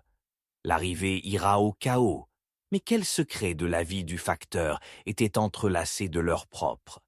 L'obscurité les allait comme un linceul, chaque rythme cardiaque, un compte à rebours de la révélation ou de la ruine. Chapitre 7. Chuchotement du passé. Un cri perçant perçait dans le vent hurlant, alors que mademoiselle Marple entrait sur la plateforme pavée de la gare de Crowley, son souffle se déplaçant autour d'elle dans des mèches fantomatiques. À côté d'elle, une femme dans un châle effiloché serra fermement son enfant, les yeux écarquillés de terreur, tandis que des ombres se tordaient sous les lampes à gaz vacillantes, apparemment vivantes, avec une menace. La pluie a martelé, chacun laisse tomber un rythme, implacable composant une symphonie d'effroi. Tout comme mademoiselle Marple a ajusté son écharpe en laine contre l'assaut, elle a remarqué qu'un homme s'éloignait dans l'obscurité de l'allée adjacente, ses pas étouffés sous le déluge. Quelque chose à propos de sa démarche précipitée et le chapeau sombre pressé basse sur son front fit signe à son instinct, déclenchant une faible flamme de suspicion. « Avez-vous vu cela ?» Une voix s'exclama brusquement derrière elle. Il appartenait à un trail, strié de crasse et de lassitude, son visage pâle sous le capuchon. « Ce gars n'est pas bon. L'a entendu parler de ce facteur mort du train. Quelque chose est en cours, je te le dis. » Ses yeux s'échappèrent au sol, comme si aucune terre ne les espionnait. « Le facteur ?» Mademoiselle Marple a haussé un sourcil, intriguée. « Que savez-vous de la disparition de Monsieur Henderson ?» Elle se rapprocha, désireuse de glaner les informations de la véhémence de cet homme. Le travailleur ferroviaire jeta un coup d'œil furtivement, baissant sa voix. « Ils disent que ce n'était pas seulement un vol de routine. Il avait des lettres en sa possession, des lettres qui pourraient ruiner la réputation, vous comprenez? Les gens sont effrayés. Ils feront n'importe quoi pour garder la vérité cachée. » Chaque mot coulait de pressentiment, enroulant Miss Marple comme un manteau d'approfondissement des ombres. « Ah, mais les secrets ont une façon de s'inscrire, n'est-ce pas ?» songea-t-elle, se remettant dans la faible lumière de la lampe. Un réseau de chuchotements s'épaissit chaque moment qui passe. Qui se tenait pour bénéficier du silence de M. Henderson? Des indices de spéculation lui ont traversé l'esprit, tissant les brins de motifs se cachant au sein de la communauté. Le travailleur ferroviaire se déplaça mal à l'aise, la sueur scintillante sur son front, malgré le froid. « Il y a ceux qui voudraient qu'il aurait fait taire, » marmonna-t-il. « Pas seulement la famille, quelqu'un d'autre avait un os à choisir. Une lettre n'a pas seulement disparu. Il a disparu pour une raison. » Ses yeux se déplaçaient vers la ruelle, un frisson de malaise qui traverse lui. Ainsi, la vérité a commencé à s'effilocher. L'esprit de mademoiselle Marple, toujours alerte, saisit sur les indices subtils qu'il ne voulait pas exprimer ouvertement. « Seriez-vous si gentil de m'éclairer concernant cette lettre, un contenu particulier ? Peut-être même le nom de celui qui a cherché à protéger ses secrets de la lumière du soleil ? Pourrait être la vieille Bertie Hargrove. L'aimait et le détestait dans une égale mesure, disent-ils. Elle s'est appuyée sur lui pour « les choses », murmura-t-il, regardant comme si les murs pouvaient germer des oreilles. Mais il y en avait un autre, un avocat, Monsieur Fletcher, avait également son objectif. Mademoiselle Marple a absorbé chaque révélation, le rythme de son cœur se synchronisant avec la pluie incessante. La mention de Hargrove a évoqué ses souvenirs des conversations orageuses à Harrington House. Et Madame Hargrove, qu'est-ce qu'elle avait à gagner? Ne laissez pas ce visage doux vous tromper. Vous ne seriez pas le premier à penser ça. Bertie ... Il vacilla, un tremblement dans sa voix. C'était une âme désolée. Le mot est « il a écrit aux autres », des lettres impropres aux yeux d'une bonne femme. Vous commencez à creuser. Vous pourriez trouver plus que ce que vous avez négocié. Une vague de froid a balayé Miss Marple, non pas par les vents amers, mais plutôt la prise de conscience que les racines des animosités hébergées fonctionnaient plus profondément qu'elle ne l'avait prévu. Une femme au centre de tant d'intérêts contradictoires, songea-t-elle, jeta un coup d'œil vers la ruelle où l'homme avait disparu. Parfois, une âme invite involontairement l'obscurité, n'est-ce pas? Mais nous ne devons pas ignorer les ombres qui se cachent dans les luminaires. Le travailleur ferroviaire s'est déplacé à nouveau mal à l'aise, la nuit se rapprochant de lui. « Je ferais mieux d'être parti. Les secrets ne prennent pas de gentillesse à Prying, mademoiselle. Bonne chance, et regardez-vous. » Avec cela, il se tourna et se mélangeait dans l'obscurité, laissant mademoiselle Marple seule sous la lumière du gaz, où Shadows a dansé au rythme de la tempête. La station, pulsant avec les échos de ses découvertes, semblait désormais moins un paradis de la tempête et plus une scène de complot. Alors que mademoiselle Marple a envisagé les implications des noms fragiles, Hargrove, Fletcher et le facteur reclus, une absence soudaine de son a attiré son attention dans l'allée. Le moindre murmure de pas, trop léger pour un homme, a atteint ses oreilles avant qu'une silhouette n'approche, le visage pâle d'une jeune femme fantôme dans la lumière. Mademoiselle Marple, le tremblement dans sa voix était ponctué par l'urgence. « Tu dois m'aider, ils viennent pour moi !» Ses yeux écarquillés semblaient des mouvements loin de la rupture, alors que ses doigts serraient une enveloppe battue, portant un sceau familier. « Qu'est-ce que c'est ?» Miss Marple a demandé, évaluant les implications formulées sur cette apparition nerveuse. « Que savez-vous de la disparition de M. Henderson? Vous possédez un secret ?»« Les lettres, » haleta la fille, regardant par-dessus son épaule. « Ce ne sont pas seulement des lettres, ils contiennent des vérités sur... » Un crash soudain l'interrompit, alors que des boulons épais de pluie cessaient momentanément, apparemment haletant en prévision. Dans ce silence éphémère, un son pointu a éclaté par derrière, et une silhouette sombre est apparue, enveloppant la bouche de la fille avec une main gantée, la faisant glisser dans l'ombre avant que les yeux surpris de Miss Marple ne puissent saisir l'urgence du moment. « Arrête !» cria-t-elle. Son instinct s'enflamme alors qu'elle se précipitait en avant, mais la silhouette a simplement fondu dans la nuit, avalant ses cris dans le brouillard suffocant.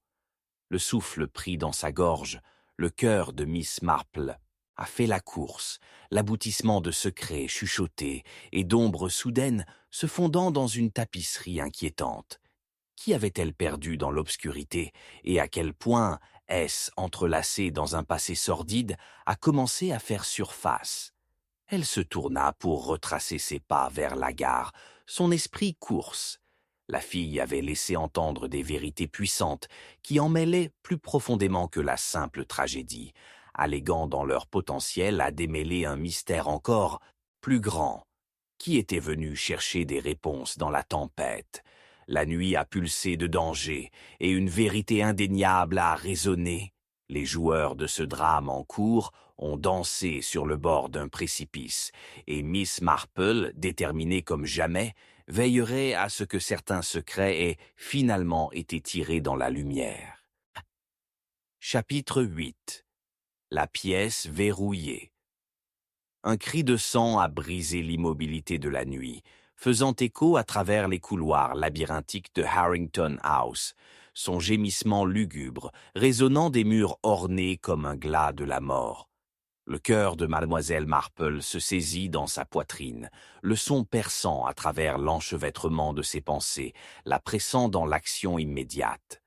La tempête qui s'était tenue toute la soirée maintenant tonna à l'extérieur, féroce et chaotique, alors qu'elle se dirigeait vers la source du cri terroriste, son cœur martelant avec les averses torrentielles. Poursuivant le cri, elle a atteint l'étude, une pièce baignée dans des ombres des flammes vacillantes d'une cheminée se battant vaillamment contre l'obscurité. L'odeur de fumée se mêlait à l'humidité, une atmosphère oppressive saturée d'urgence. La porte était entr'ouverte, grinçait légèrement tandis que le vent intimidait son cadre. Elle franchit le seuil, ses yeux se précipitant à la recherche de la source du son. Le bruit de son cœur, un battement d'anticipation régulier. Là, de l'autre côté, affalé contre le bureau en acajou, se trouvait Bertie Hargrove, un homme d'une détresse évidente, ses caractéristiques pâles, illuminées par le feu de gaz scintillant. Ses mains tremblaient alors qu'il serrait un morceau de papier froissé, l'incrédulité se mêlant de terreur dans ses yeux larges. « Miss Marple, c'est parti !» Il haleta, son fanfaron habituel se dissipant comme de la fumée. Elle a disparu, je ne sais pas comment. Que voulez-vous dire qu'elle a disparu? Demanda mademoiselle Marple, son esprit faisant la course en s'approchant de lui. Qui a disparu? La fille, celui de la gare. Sa voix trembla, chaque mot ponctué de sanglots de panique. Je vérifiais son alibi, je pensais, peut-être. S'arrêta-t-il soudain, comme si peur d'exprimer la vérité qui pourrait le condamner. Je suis allé dans la chambre où elle restait, et maintenant c'est verrouillé, fermé. Les pensées de mademoiselle Marple ont couru. Elle pouvait déjà visualiser le scénario, les angles cachés jouant comme une marionnette bien répétée dans son esprit. « Avez-vous la clé ?» Hargrove secoua la tête, désespoir gravé à travers son comportement décroissant. Il n'y en avait pas. Je voulais simplement lui poser des questions sur M. Henderson et les lettres qu'elle a mentionnées. Je pensais peut-être qu'elle cachait quelque chose, mais quand je me suis approché de la pièce, je l'ai trouvée, verrouillée et aucun signe d'elle. Son souffle a pris le souffle alors qu'il gelait désespérément à sa droite, où la porte de la pièce désignée est restée ferme, une barrière inférieure à la blanche intestinale. Mademoiselle Marple a pris les détails. La serrure elle-même, têtue et intacte, semblait se moquer d'eux, chuchotant ses propres secrets. Nous devons voir si quelqu'un d'autre a remarqué sa présence entre le chaos à la gare et maintenant, a-t-elle déduit, son esprit tournant. Un froid se glissa sur elle alors qu'elle se tourna vers Hargrove. « Mais d'abord, y a-t-il quelque chose que vous ne me dites pas? Votre appréhension en dit long. » Ses yeux s'écoulèrent nerveusement, regardant vers la porte de l'étude, comme s'il croyait que des oreilles invisibles écoutaient. « Je sais que cela peut sembler drastique, mais j'ai entendu donc, meeting, pendant que j'étais sorti ce soir, une conversation qui a laissé entendre plus que quiconque n'a réalisé. » Il se pencha plus près, tremblant. « Les secrets sont dangereux, mademoiselle Marple. Cela pourrait coûter des vies. »« Je suis trop conscient des dangers, » a-t-elle répondu, son regard se retirant dans la salle verrouillée, la question de son contenu qui coule maintenant à travers ses pensées. « Vous avez fait allusion à l'idée qu'il peut y avoir plus de lettres, des révélations dangereuses qui se cachent à huis clos. Pouvez-vous nommer une personne qui pourrait chercher à faire taire la fille ?» Hargrove hésita, ses sourcils sortant alors qu'il se mordit la lèvre. Je ne pouvais pas dire avec certitude, mais Fletcher, l'avocat, il est de très mauvaise humeur depuis le décès de Henderson. Peut-être qu'il s'intéresse personnellement. murmura-t-il, éloignant son regard et se tordant les mains. Je l'ai entendu interroger Henderson un jour avant l'incident. C'était troublant. Le moment s'est étendu, épais de malaise. Les sens de mademoiselle Marple se sont affûtés, se concentrant sur l'expression tendue de Hargrove. Fletcher, un homme toujours enterré dans des documents peut avoir une influence surprenante, n'est-ce pas? Songea-t-elle, se penchant de Hargrove pour examiner la porte. S'il vous plaît, Miss Marple, nous devons briser cette porte. Le plaidoyer de Hargrove a été baissé par le désespoir. Si elle a quelque chose à révéler, cela peut contenir la clé de toute cette affaire. Non, répondit fermement mademoiselle Marple, pesant ses options. Elle a atteint la poignée en laiton, notant sa touche fraîche. Nous devons d'abord explorer d'autres avenues. Se précipiter avec la violence n'invite que le chaos. Ne descendons pas dans l'insouciance. Mais avant que Hargrove ne puisse protester, un bruissement résonnait du côté opposé de la porte. Le souffle de mademoiselle Marple a pris la soudaineté, son instinct anti-risque s'enflammant à la vie. Elle fit un geste vers Hargrove pour garder le silence, se penchant plus près pour attraper ce qu'elle soupçonnait était un dialogue étouffé, juste, au-delà du bois, un murmure bas qui a gonflé dans l'urgence. « Je me fiche de ce qu'il faut », siffla la voix d'un homme, vif et menaçant. « Elle doit être maintenue silencieuse, et vous savez exactement comment vous assurer. » Un frisson a percuté mademoiselle Marple. « Hargrove », murmura-t-elle, les yeux écarquillés. « C'est Fletcher. »« Quoi ?» Il a tourné à chaîne, la réalisation n'indiquait, mais avant qu'il ne puisse exprimer un autre mot, un gros bruit retentit contre la porte, secouant « poignée ». Dans un instant terrifiant, leurs deux cœurs ont sauté, alors que l'impensable se précipitait. La porte, lourde de mystère et d'opportunité, s'ouvrit soudainement et une silhouette solitaire a poussé, en colisant presque avec mademoiselle Marple. Pourtant, il n'y avait pas de fille, seulement un cadre de chaos, regardé, alors qu'une ombre se déplaçait avec une rapidité née du désespoir, disparaissant dans le couloir dans un éclair de pas mourtis. Arrêt. Miss Marple a pleuré, le cœur battant. Mais la silhouette a glissé au coin de la rue comme de la fumée se courbant de la flamme. Mademoiselle Marple. Hargrove trébucha en arrière, la panique se montant dans sa voix. Qu'est-ce qui, dans le monde? Avant qu'il ne puisse terminer sa pensée, l'accident de l'OUD a fait écho à l'étude. Le clang de métal contre le bois a brisé l'immobilité, le son se répercutant dans les airs, ponctué par la fureur du tonnerre à l'extérieur. Mademoiselle Marple se tourna, les yeux sauvages, d'urgence alors qu'elle faisait face dans le couloir sombre, redoutant la mise en commun dans son intestin. Les secrets se profilent lourds dans l'air, et ils glissaient à travers ses doigts comme des grains de sable. Au milieu du chaos des voix de cris et de la tempête, une vérité indéniable était plus grande que le reste. Le temps était épuisé et la recherche de réponses s'était maintenant transformée en une course contre le rassemblement sombre. Courage a renforcé sa détermination. Elle se précipita dans l'inconnu, sachant que dans leur jeu silencieux de chat et de souris, les réponses se trouvaient dans l'ombre.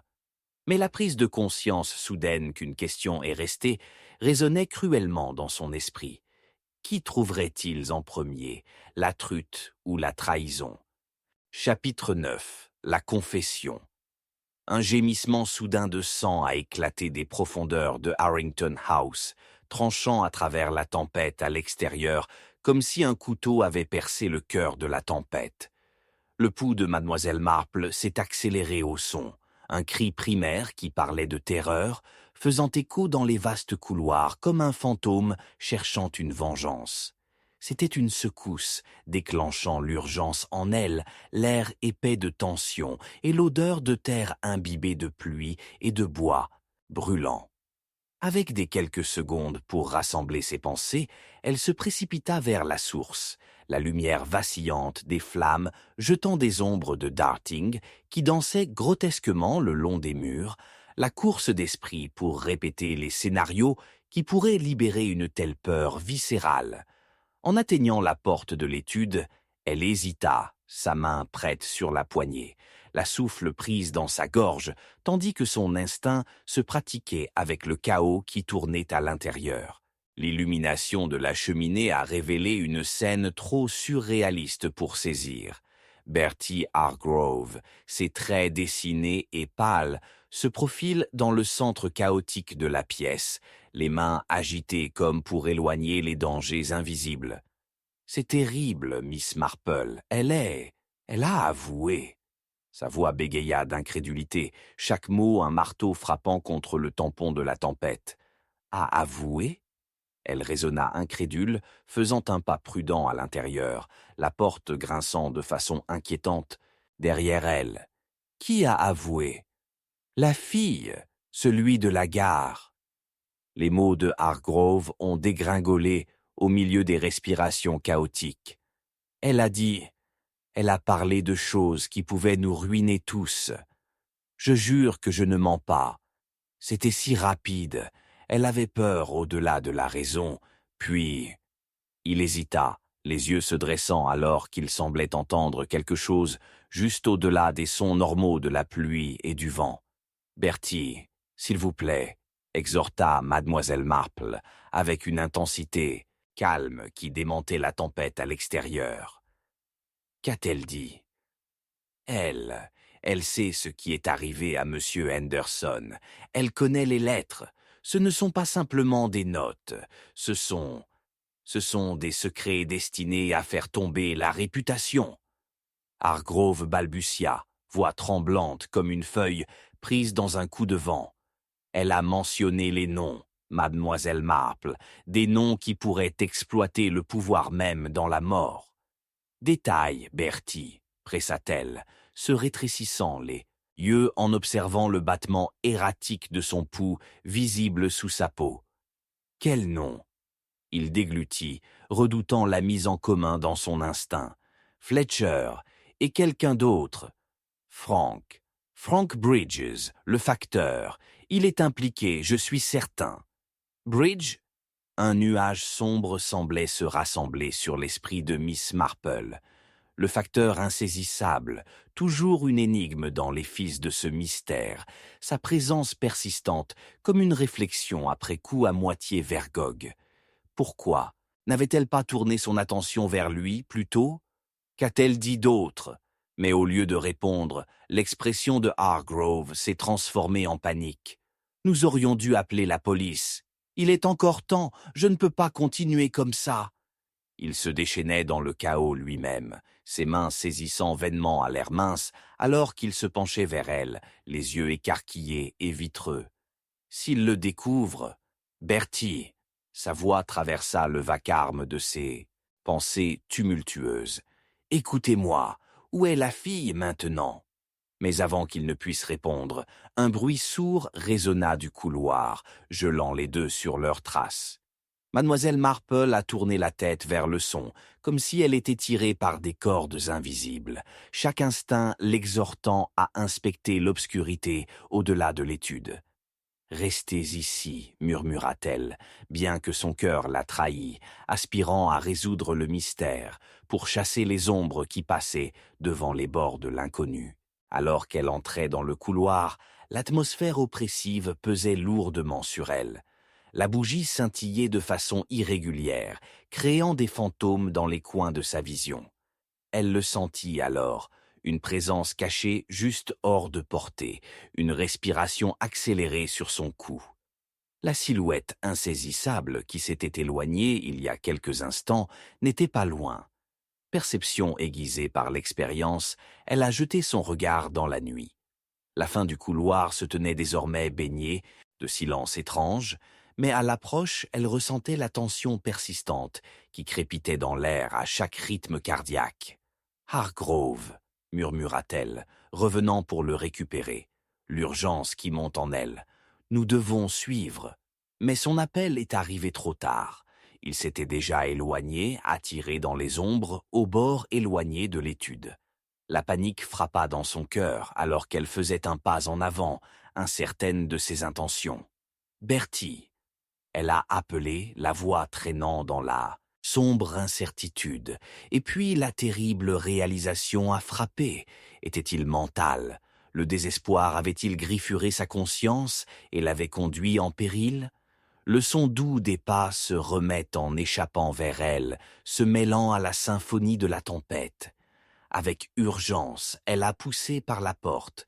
L'acier se résolve alors que le vent traversait les couloirs, augmentant les nerfs déjà effilochés qui pullaient entre eux. Derrière elle, un doux murmure a brisé le silence, à peine audible sur le clang de « tonnerre ». « Il est trop tard », a respiré une voix de l'obscurité. « Ils l'ont déjà emmené ». Les poils sur le cou de Miss Marple se hérissent alors qu'elle se retournait pour faire face à la voix, son intestin barrage de terreur.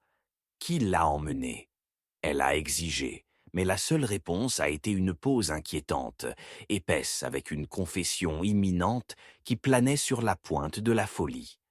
Soudain, quelque chose brillait de l'ombre, et alors qu'elle se rapprochait, son cœur coulait. C'était un petit bracelet scintillant dans la faible lumière, qu'elle a reconnu des mains tremblantes de la fille frénétique. Bertie. Elle a pleuré, mais la seule réponse a été la pluie, battant contre le vitre comme si elle se moquait de ses enquêtes et de ses peurs. Ses courses de poux. Elle se retourna dans le couloir, les yeux scrutant le mouvement, pour tout signe de Hargrove ou des ravisseurs de la fille. La tempête faisait rage à l'extérieur, un écho de la tempête se préparant en elle. Le temps s'épuirait, et à chaque seconde qui passe, les pièces de ce puzzle se sont glissées plus loin dans un abîme qui coule. Alors qu'elle avançait, une voix profonde et inquiétante ondulait à travers le silence du couloir. « Tu en sais trop, mademoiselle Marple, il est sage d'oublier. » Une pression inattendue par derrière lui a dit qu'elle n'était pas seule, et la peur s'est éclatée à travers elle comme des fissures sur la terre. Les pas précipités résonnaient de la direction opposée. Les ombres se fermaient en empêchant chaque pensée qu'elle venait de commencer à dénicher. Les secrets sont dangereux, siffla la voix une fois de plus, en baissant de méchanceté alors que l'obscurité l'enveloppait. Elle se prépara, le cœur battant le cœur, sachant le moment de la révélation pendait délicatement entre sa portée et le désespoir total, et comme ceux qui l'entourent fermaient, une terrible vérité a pris de la vie. Les implications de la nuit pourraient revendiquer beaucoup, plus qu'elle n'en était prête à affronter. Chapitre 10. Le puzzle final. Un accident tonitruant a secoué les fondations mêmes de Harrington House. Des pluies en pelting contre les fenêtres, comme des éclats de verre se précipitèrent du ciel, alors qu'un cri résonnait à travers ces salles désolées, la voix frénétique vacillant sur le bord de la folie. Mademoiselle Marple se figea, l'urgence de la situation, palpable comme une corde de resserrement autour de sa poitrine, faisant passer ses pas en avant, au mépris de la marée montante de la peur. Elle était habituée à des secrets cachés dans les coins calmes du village, mais ce chaos a tourné dans la nuit aussi sauvage et impitoyable que les éléments déchaînant leur fureur à l'extérieur.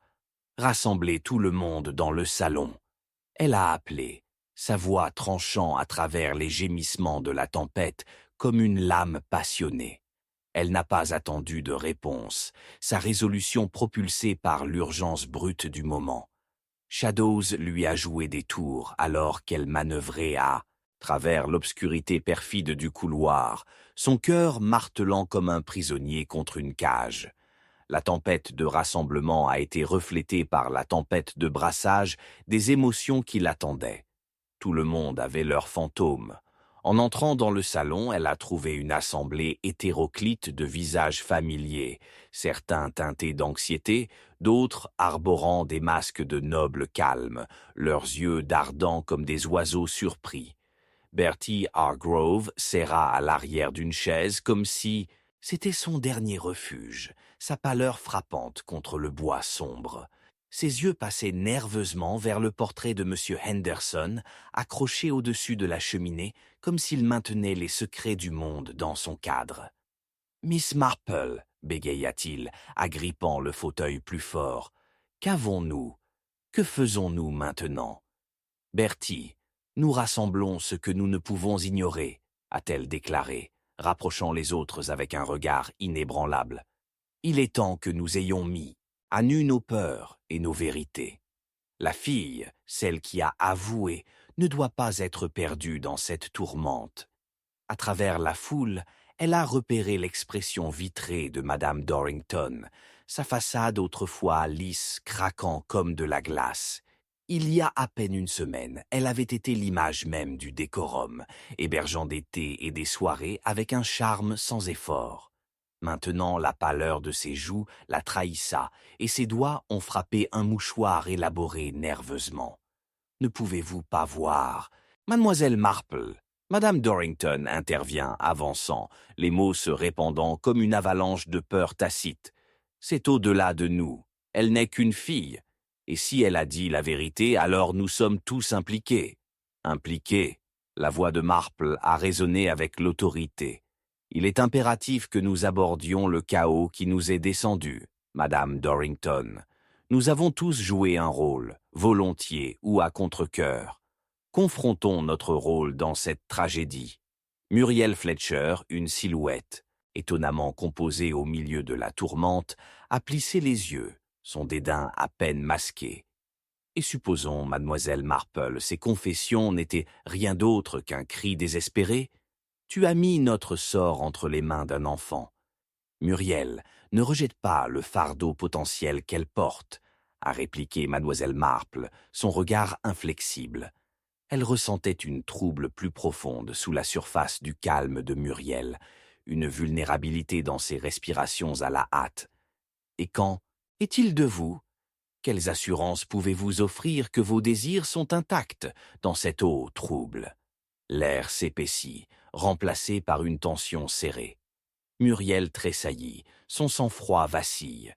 Les mots de mademoiselle Marple coulent d'intention, chaque syllabe un couteau soigneusement aiguisé, destiné au cœur du malaise collectif. Une paire d'yeux effrayés voltigeait pour rencontrer Marple, quelque part dans la foule, celle du jeune Timothée, un garçon pas plus âgé de 12 ans, serrant un verre, de soda à gingembre, comme s'il s'agissait d'un talisman. « C'est vrai !» il s'est soudainement exclamé, la voix tremblant mais sérieuse. « Je l'ai vue. La fille, elle avait quelque chose avec elle, quelque chose qu'elle a caché. Elle avait peur et on a parlé de l'être. » Un murmure d'appréhension a percuté les villageois rassemblés. Mademoiselle Marple a saisi ce fil de révélation, son esprit tournant rapidement les implications de ses paroles en une tapisserie de preuves. Les lettres pourraient révéler beaucoup, songea-t-elle à haute voix. Mais ils peuvent aussi dévaster des vies. Peut-être que nous avons négligé l'objet même qui nous a liés à cette histoire sordide. La fille devait avoir parlé de l'endroit où elle les a cachés. Madame Dorrington secoua la tête, un geste désespéré, le mouchoir maintenant une relique froissée à sa portée. Personne ne doit les trouver. S'ils sont découverts, nous avons fini pour... Pourquoi? L'interruption de mademoiselle Marple était électrique, ses yeux pointus, ennuyeux dans l'âme de la femme. Qu'est-ce que vous craignez? Vous hébergez-vous quelque chose? Un secret sur Monsieur Henderson et son entreprise, peut-être? La rafale du vent était accompagnée du son doux d'un battement de cœur résonnant dans le silence qui a suivi, une reconnaissance silencieuse de complicité partagée. Vous connaissiez les lettres, n'est-ce pas? Bertie a piqué, sa voix d'un simple murmure, mais chargée du poids de la compréhension. Il pourrait marquer des réputations, ces âmes malheureuses nommées. La tempête a continué sa colère à l'extérieur, mais à l'intérieur, la vraie tempête se préparait, un affrontement de colère, de peur et de vérités enterrées qui tourbillonnaient autour d'eux comme la tempête même. Chaque villageois tenait des vérités plus lourdes que la terre imbibée de pluie, et mademoiselle Marple se tenait comme le phare de la raison, déterminée à éclairer les coins sombres de Harrington House. « Très bien, a-t-elle déclaré, rassemblant ses pensées. Vous témoignez tous, nous parlerons les noms que la fille a parlés, les secrets qu'elle a tenus. Peut-être que dans cette cacophonie, le meurtrier se révélera involontairement. La tension s'est intensifiée, le dévoilement n'avait que commencé, mais mademoiselle Marple ne pouvait sentir le pouls de l'effroi palpitant comme un battement de battement éloigné, annonçant une trahison et une confusion à venir. Un par un, ils ont parlé, des regards nerveux échangés, des voix tremblantes, dans une série de confessions qui pourraient façonner le sort de Harrington pour toujours.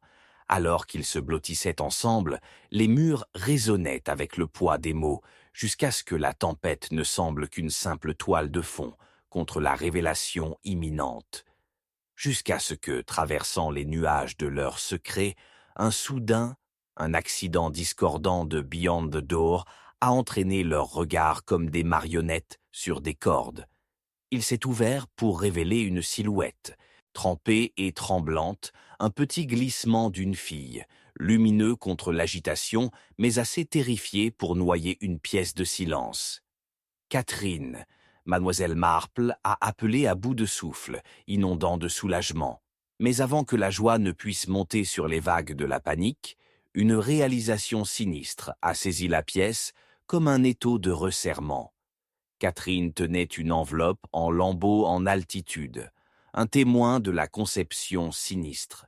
« Miss Marple, ils viennent !» Elle haleta, les yeux écarquillés de terreur. « Je les ai vus !» La porte s'est fermée derrière elle, plongeant la pièce dans l'obscurité, alors que les lumières scintillaient de façon inattendue, menaçant de s'éteindre comme une braie mourante. Les ombres parcourant les murs sont devenues conspiratrices, un nouveau jeu de cache-cache qui se déroule devant elle. Avant que quiconque ne puisse parler, le cœur de mademoiselle Marple a coulé, un écho glacé réverbérant en elle. Le puzzle final était lourd sur ses épaules, et elle sentit les murs se rapprocher. La finale de cette danse perfide trempait sur le bord d'un couteau, attendant que les esprits les plus intelligents se déroulent tout. Alors que Thunder grondait comme des rires du ciel au-dessus, tout était prêt. Titan de manière précaire au bord du gouffre. Survivrait-il à la tempête à l'intérieur, ou deviendrait-il ses prochaines victimes? Chapitre 11. Une torsion sous la surface. La tempête à l'extérieur a hurlé comme une bête blessée, des vents féroces battant les fenêtres de Harrington House, quand un cri soudain et perçant a brisé l'immobilité comme un verre fragile. Mademoiselle Marple a attiré l'attention, son cœur battant la course alors que l'adrénaline bondissait dans ses veines. Le son était venu de la cuisine. Urgent et désespéré, il a griffé sa résolution. Sans un moment d'hésitation, elle se précipita vers la source de l'écho, ses chaussures chuchotant contre le sol en bois poli, alors que la foudre illuminait le chemin perfide à venir. Après avoir éclaté par la porte de la cuisine, elle a rencontré un tableau qui a envoyé un frisson en train de faire la colonne vertébrale. Riggs, le loyal butler, était rigide, son visage cendré, tandis qu'un petit groupe de villageois anxieux se blottit près du foyer. Au cœur du chaos se trouvait un corps, froissé et sans vie, étendu à travers le plancher de flagstone. Le facteur, M. Beecham, une figure familière du village, dont l'arrivée a apporté des potins ou des nouvelles macabres. Mais maintenant, le seul son était le terrible tambour de la pluie, comme si le deuil, le long du rassemblement stupéfait. « Catherine, viens ici, ma chère », exhorta mademoiselle Marple, repérant la fille gelée dans un coin, ses yeux écarquillés reflétant la terreur. « Dis-moi ce qui s'est passé. » Lorsqu'elle n'a reçu aucune réponse, mademoiselle Marple a senti quelque chose de devenir froid et de « moi-même » en elle. Le poids du désespoir se pressa contre sa poitrine alors qu'elle fermait la distance à la petite fille, levant doucement le menton. Qu'as-tu vu? Y, y essayait juste de trouver Monsieur Beecham, balbutia Catherine, sa voix tremblante alors qu'elle se battait pour plus de clarté au milieu des sanglots qui gagnent en force. Il avait une lettre pour vous, Miss Marple. J'ai vu quelqu'un près du mur du jardin, quelqu'un qui ne voulait pas être vu, avant d'avoir entendu le cri. Attrapant un scintillement de mouvement dans les yeux de la fille, un mélange de peur et de détermination, Miss Marple traînait un doigt réfléchi le long de son menton, rassemblant les arrondissements d'information comme les segments fragiles d'un kaléidoscope. « Vous avez mentionné une lettre. Puis-je le voir ?» Catherine hocha la tête, mais une certaine hésitation a assombri son comportement. « Je ne l'ai pas.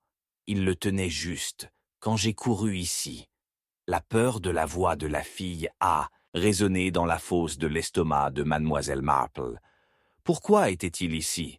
Il a toujours livré à Harrington House, mais si tard, quelque chose a dû le retirer. Catherine, la voix de Muriel Fletcher a sifflé de l'ombre, lassée d'une irritation qui coupe la peur. Nous avons tous des questions importantes à traiter. Vous voudrez peut-être raconter votre histoire plus tard. Mademoiselle Marple se tourna brusquement, ses yeux gris épinglant Muriel en place. Et quelque peu troublant, n'est-ce pas, Muriel? L'insistance qu'un enfant devrait simplement disparaître d'une telle calamité. Peut-être souhaitez-vous cacher quelque chose de routine, sinon beaucoup plus insidieux. Le silence enceinte qui a suivi n'était rempli que des échos de ces mots imprégnant dans l'air épais, comme si la tempête à l'extérieur avait tourné son attitude sur l'intérieur. La tension s'épaississait, un brouillard troublant la pensée rationnelle, alors que les villageois se regardaient mal à l'aise. Sous les façades polies, Mademoiselle Marple pouvait voir le tourment s'évader dans leurs yeux, les avertissements scintillant comme des flammes de bougies sur le point de s'éteindre. Bertie, dont le sang-froid avait diminué au cours de cet épisode, s'est avancé, un calme méthodique émanant de lui malgré des tremblements de terre visibles. « Mademoiselle Marple, vous avez dit qu'il avait une lettre. Si M. Beecham était là pour une raison, tout ce qu'il était crucial. N'est-ce pas le cas? » En effet, songea-t-elle, hochant la tête lentement à Bertie, tout en notant sa quintessence d'hésitation. En effet, tous les indices mènent quelque part. Ils sont des mendiants à la porte de la vérité. Avec une résolution accélérée, elle ne pouvait pas ignorer l'ensemble des faits devant elle. Le timing de l'apparence du facteur, les nerfs jangling de ceux qui se sont rassemblés, même les mains étroitement frappées de Madame Dorrington semblaient palpiter avec des péchés voilés. Elle en était convaincue, la gymnastique mentale de leurs conjurations impatientes, dont les pieds ont vraiment franchi le seuil dans l'obscurité. Personne ne semble avoir remarqué sur ces blessures, personne n'a pensé qu'une inspection plus approfondie est justifiée.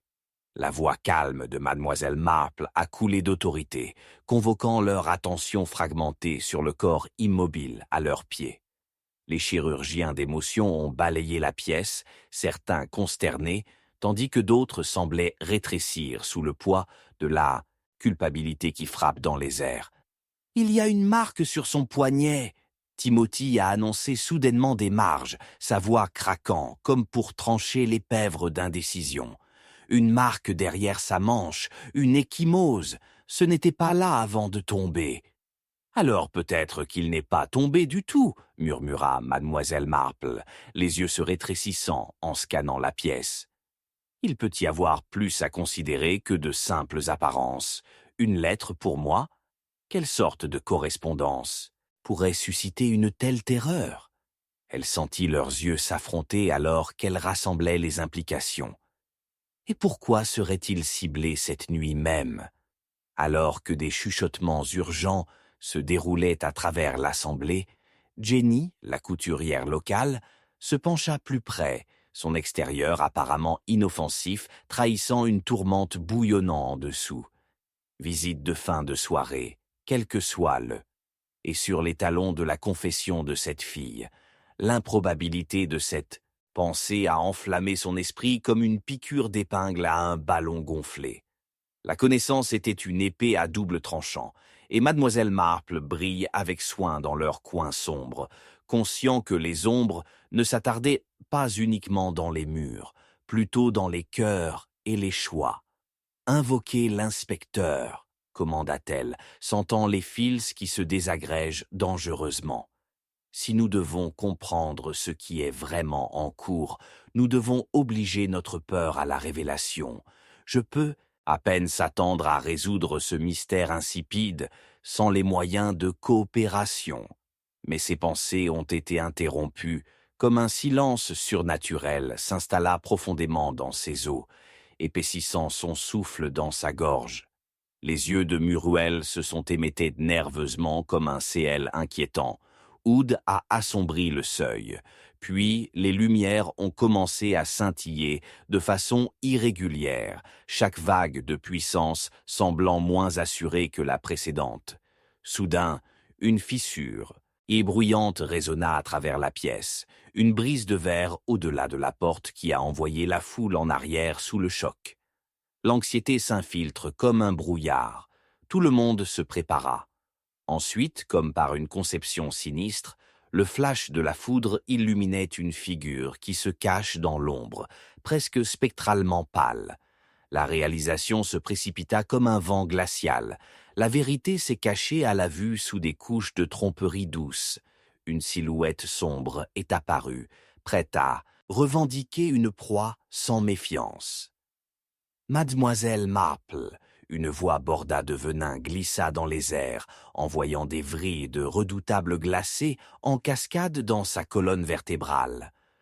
Vous voudrez peut-être vous soucier de votre langue, ou le prochain cri pourrait porter une autre nuance. À ce moment-là, tout s'appuyait sur un précipice de révélation. Le monde de Mademoiselle Marple a incliné, son esprit courir pour saisir l'enchevêtrement démêlé de vie, devant elle, chacun avec une intention trouble. Une vérité est restée, rien n'était plus dangereux qu'un méchant démasqué se cachant sous un sourire distingué. Dans les profondeurs de cette tempête, qui serait emportée et qui resterait assez ferme pour résister à la tempête. Chapitre 12. Un sourire dans l'ombre. La tempête a éclaté avec une férocité soudaine, frappant la pluie contre les fenêtres comme si 1000 mains en colère avaient cherché à briser le verre fragile. Un cri strident a traversé la cacophonie du tonnerre et du vent, perçant l'air comme un couteau, envoyant des vrilles glacées de curling, effrayant autour des gorges de ceux de Harrington House. Le cœur de Mademoiselle Marple secoua, son instinct la propulsant vers la source d'alarme, avant d'avoir le temps de remettre en question la sagesse.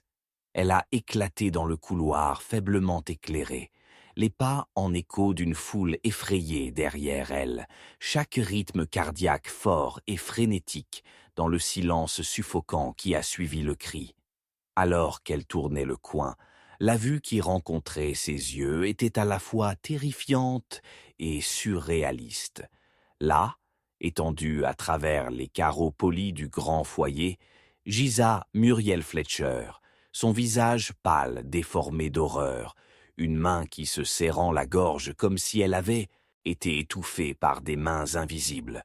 La lumière des bougies vacillantes l'entourait comme des sentinelles fantomatiques, jetant des ombres dansantes qui semblaient se moquer de l'essence même de la peur.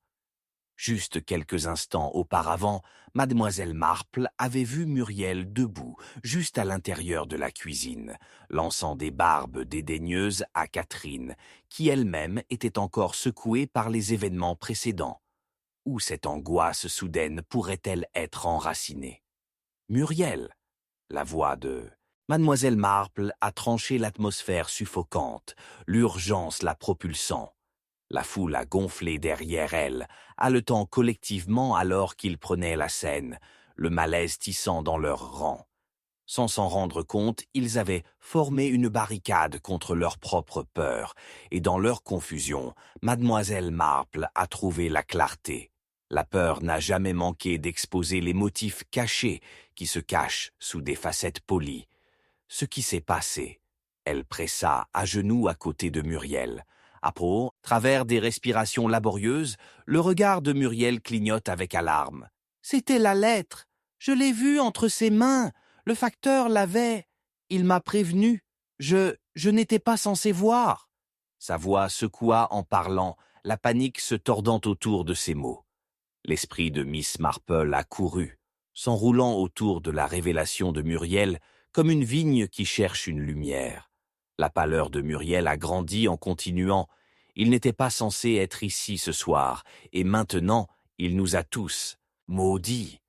Ses yeux s'écarquillèrent, se remplissant de larmes, et elle recula comme si quelque chose de sombre se tait dans les coins de son esprit. « Assez, Muriel !» craqua Riggs, le majordome toujours loyal, forçant le calme dans l'air humide. « Nous devons rester composés.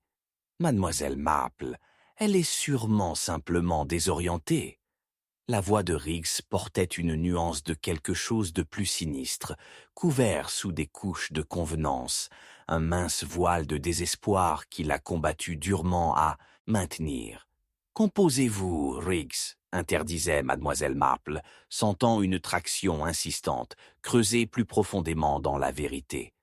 La détresse de Muriel est née des connaissances. Il est de notre devoir de passer au crible ces peurs, car ils peuvent exposer des fils importants. Elle tourna son regard vers Muriel, dont les yeux se sont éloignés comme un moineau pris dans une tempête. Et WH, à la précision, le facteur savait-il qui vous a fait peur, mon cher? Je ne sais. Pas vraiment, cria-t-elle, sa voix tremblante comme une feuille fragile dans le vent. Il a parlé en énigme, tissant des mots qui se sentaient dangereux. Le jardin, l'homme qui se cache là-bas. Il semblait impliquer quelque chose que je devrais oublier. Pendant qu'elle parlait, ses yeux, autrefois, de simples miroirs d'effroi, glissaient maintenant comme des éclats de verre, sharp et dangereux. Mademoiselle Marple a saisi les volets insaisissables de la vérité, suspendus au-dessus de la tête, comme des nuages de tempête se rassemblant dans des coins sombres, réalisant que Muriel n'était pas un spectateur innocent dans ce drame en cours. Comment savait-il venir ici ce soir, Muriel? Avait-il une lettre ou un simple avertissement?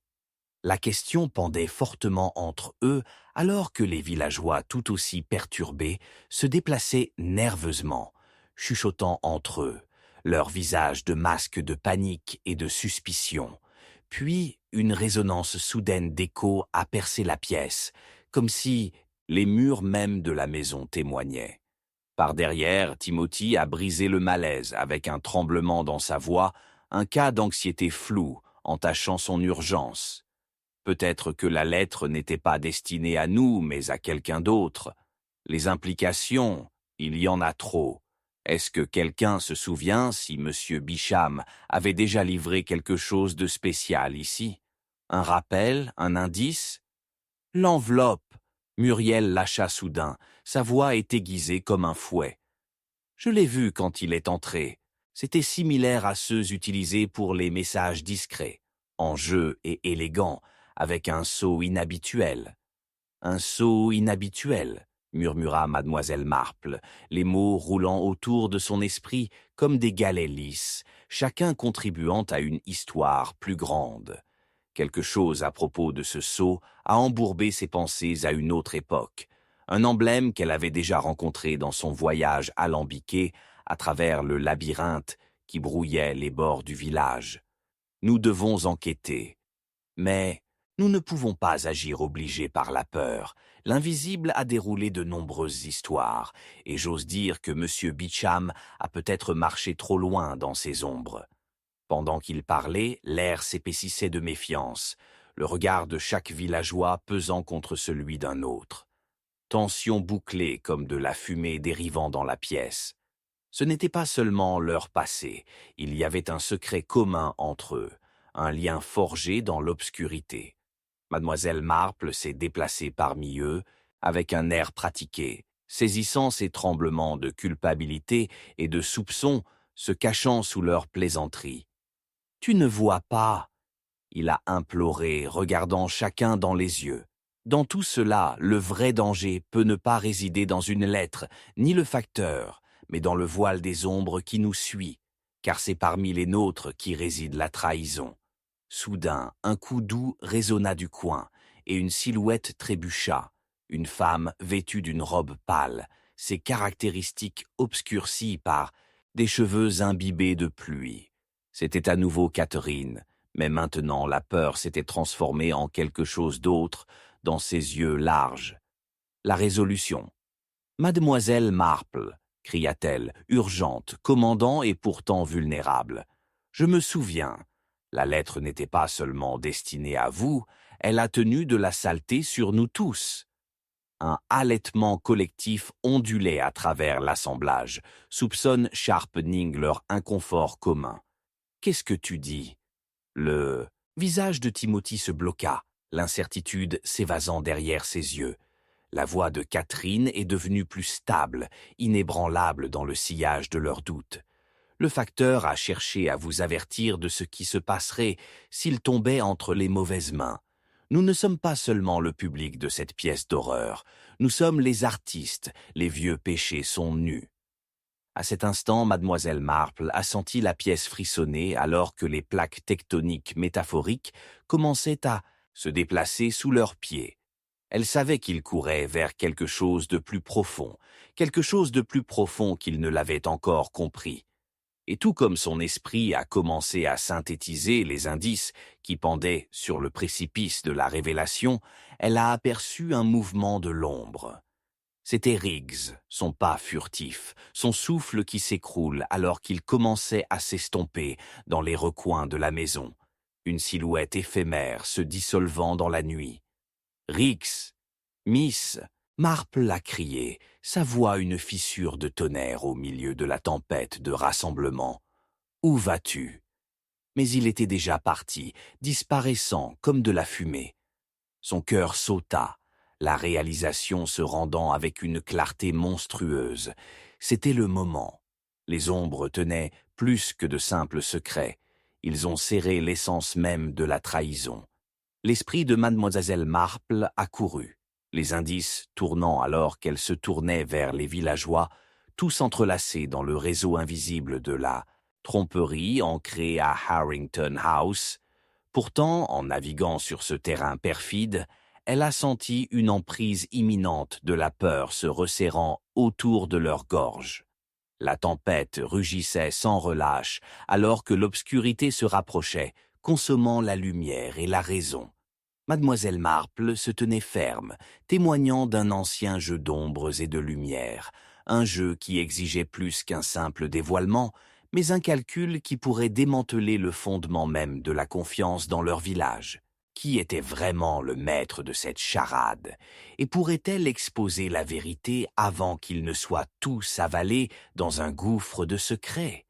La tempête à l'extérieur a fait rage, mais c'est la tempête de la maison de Harrington qui menaçait maintenant de se répandre, les prenant toutes ou seulement la coupable, et la vérité périlleuse était suspendue dans les airs, attendant, désireuse de dévoiler.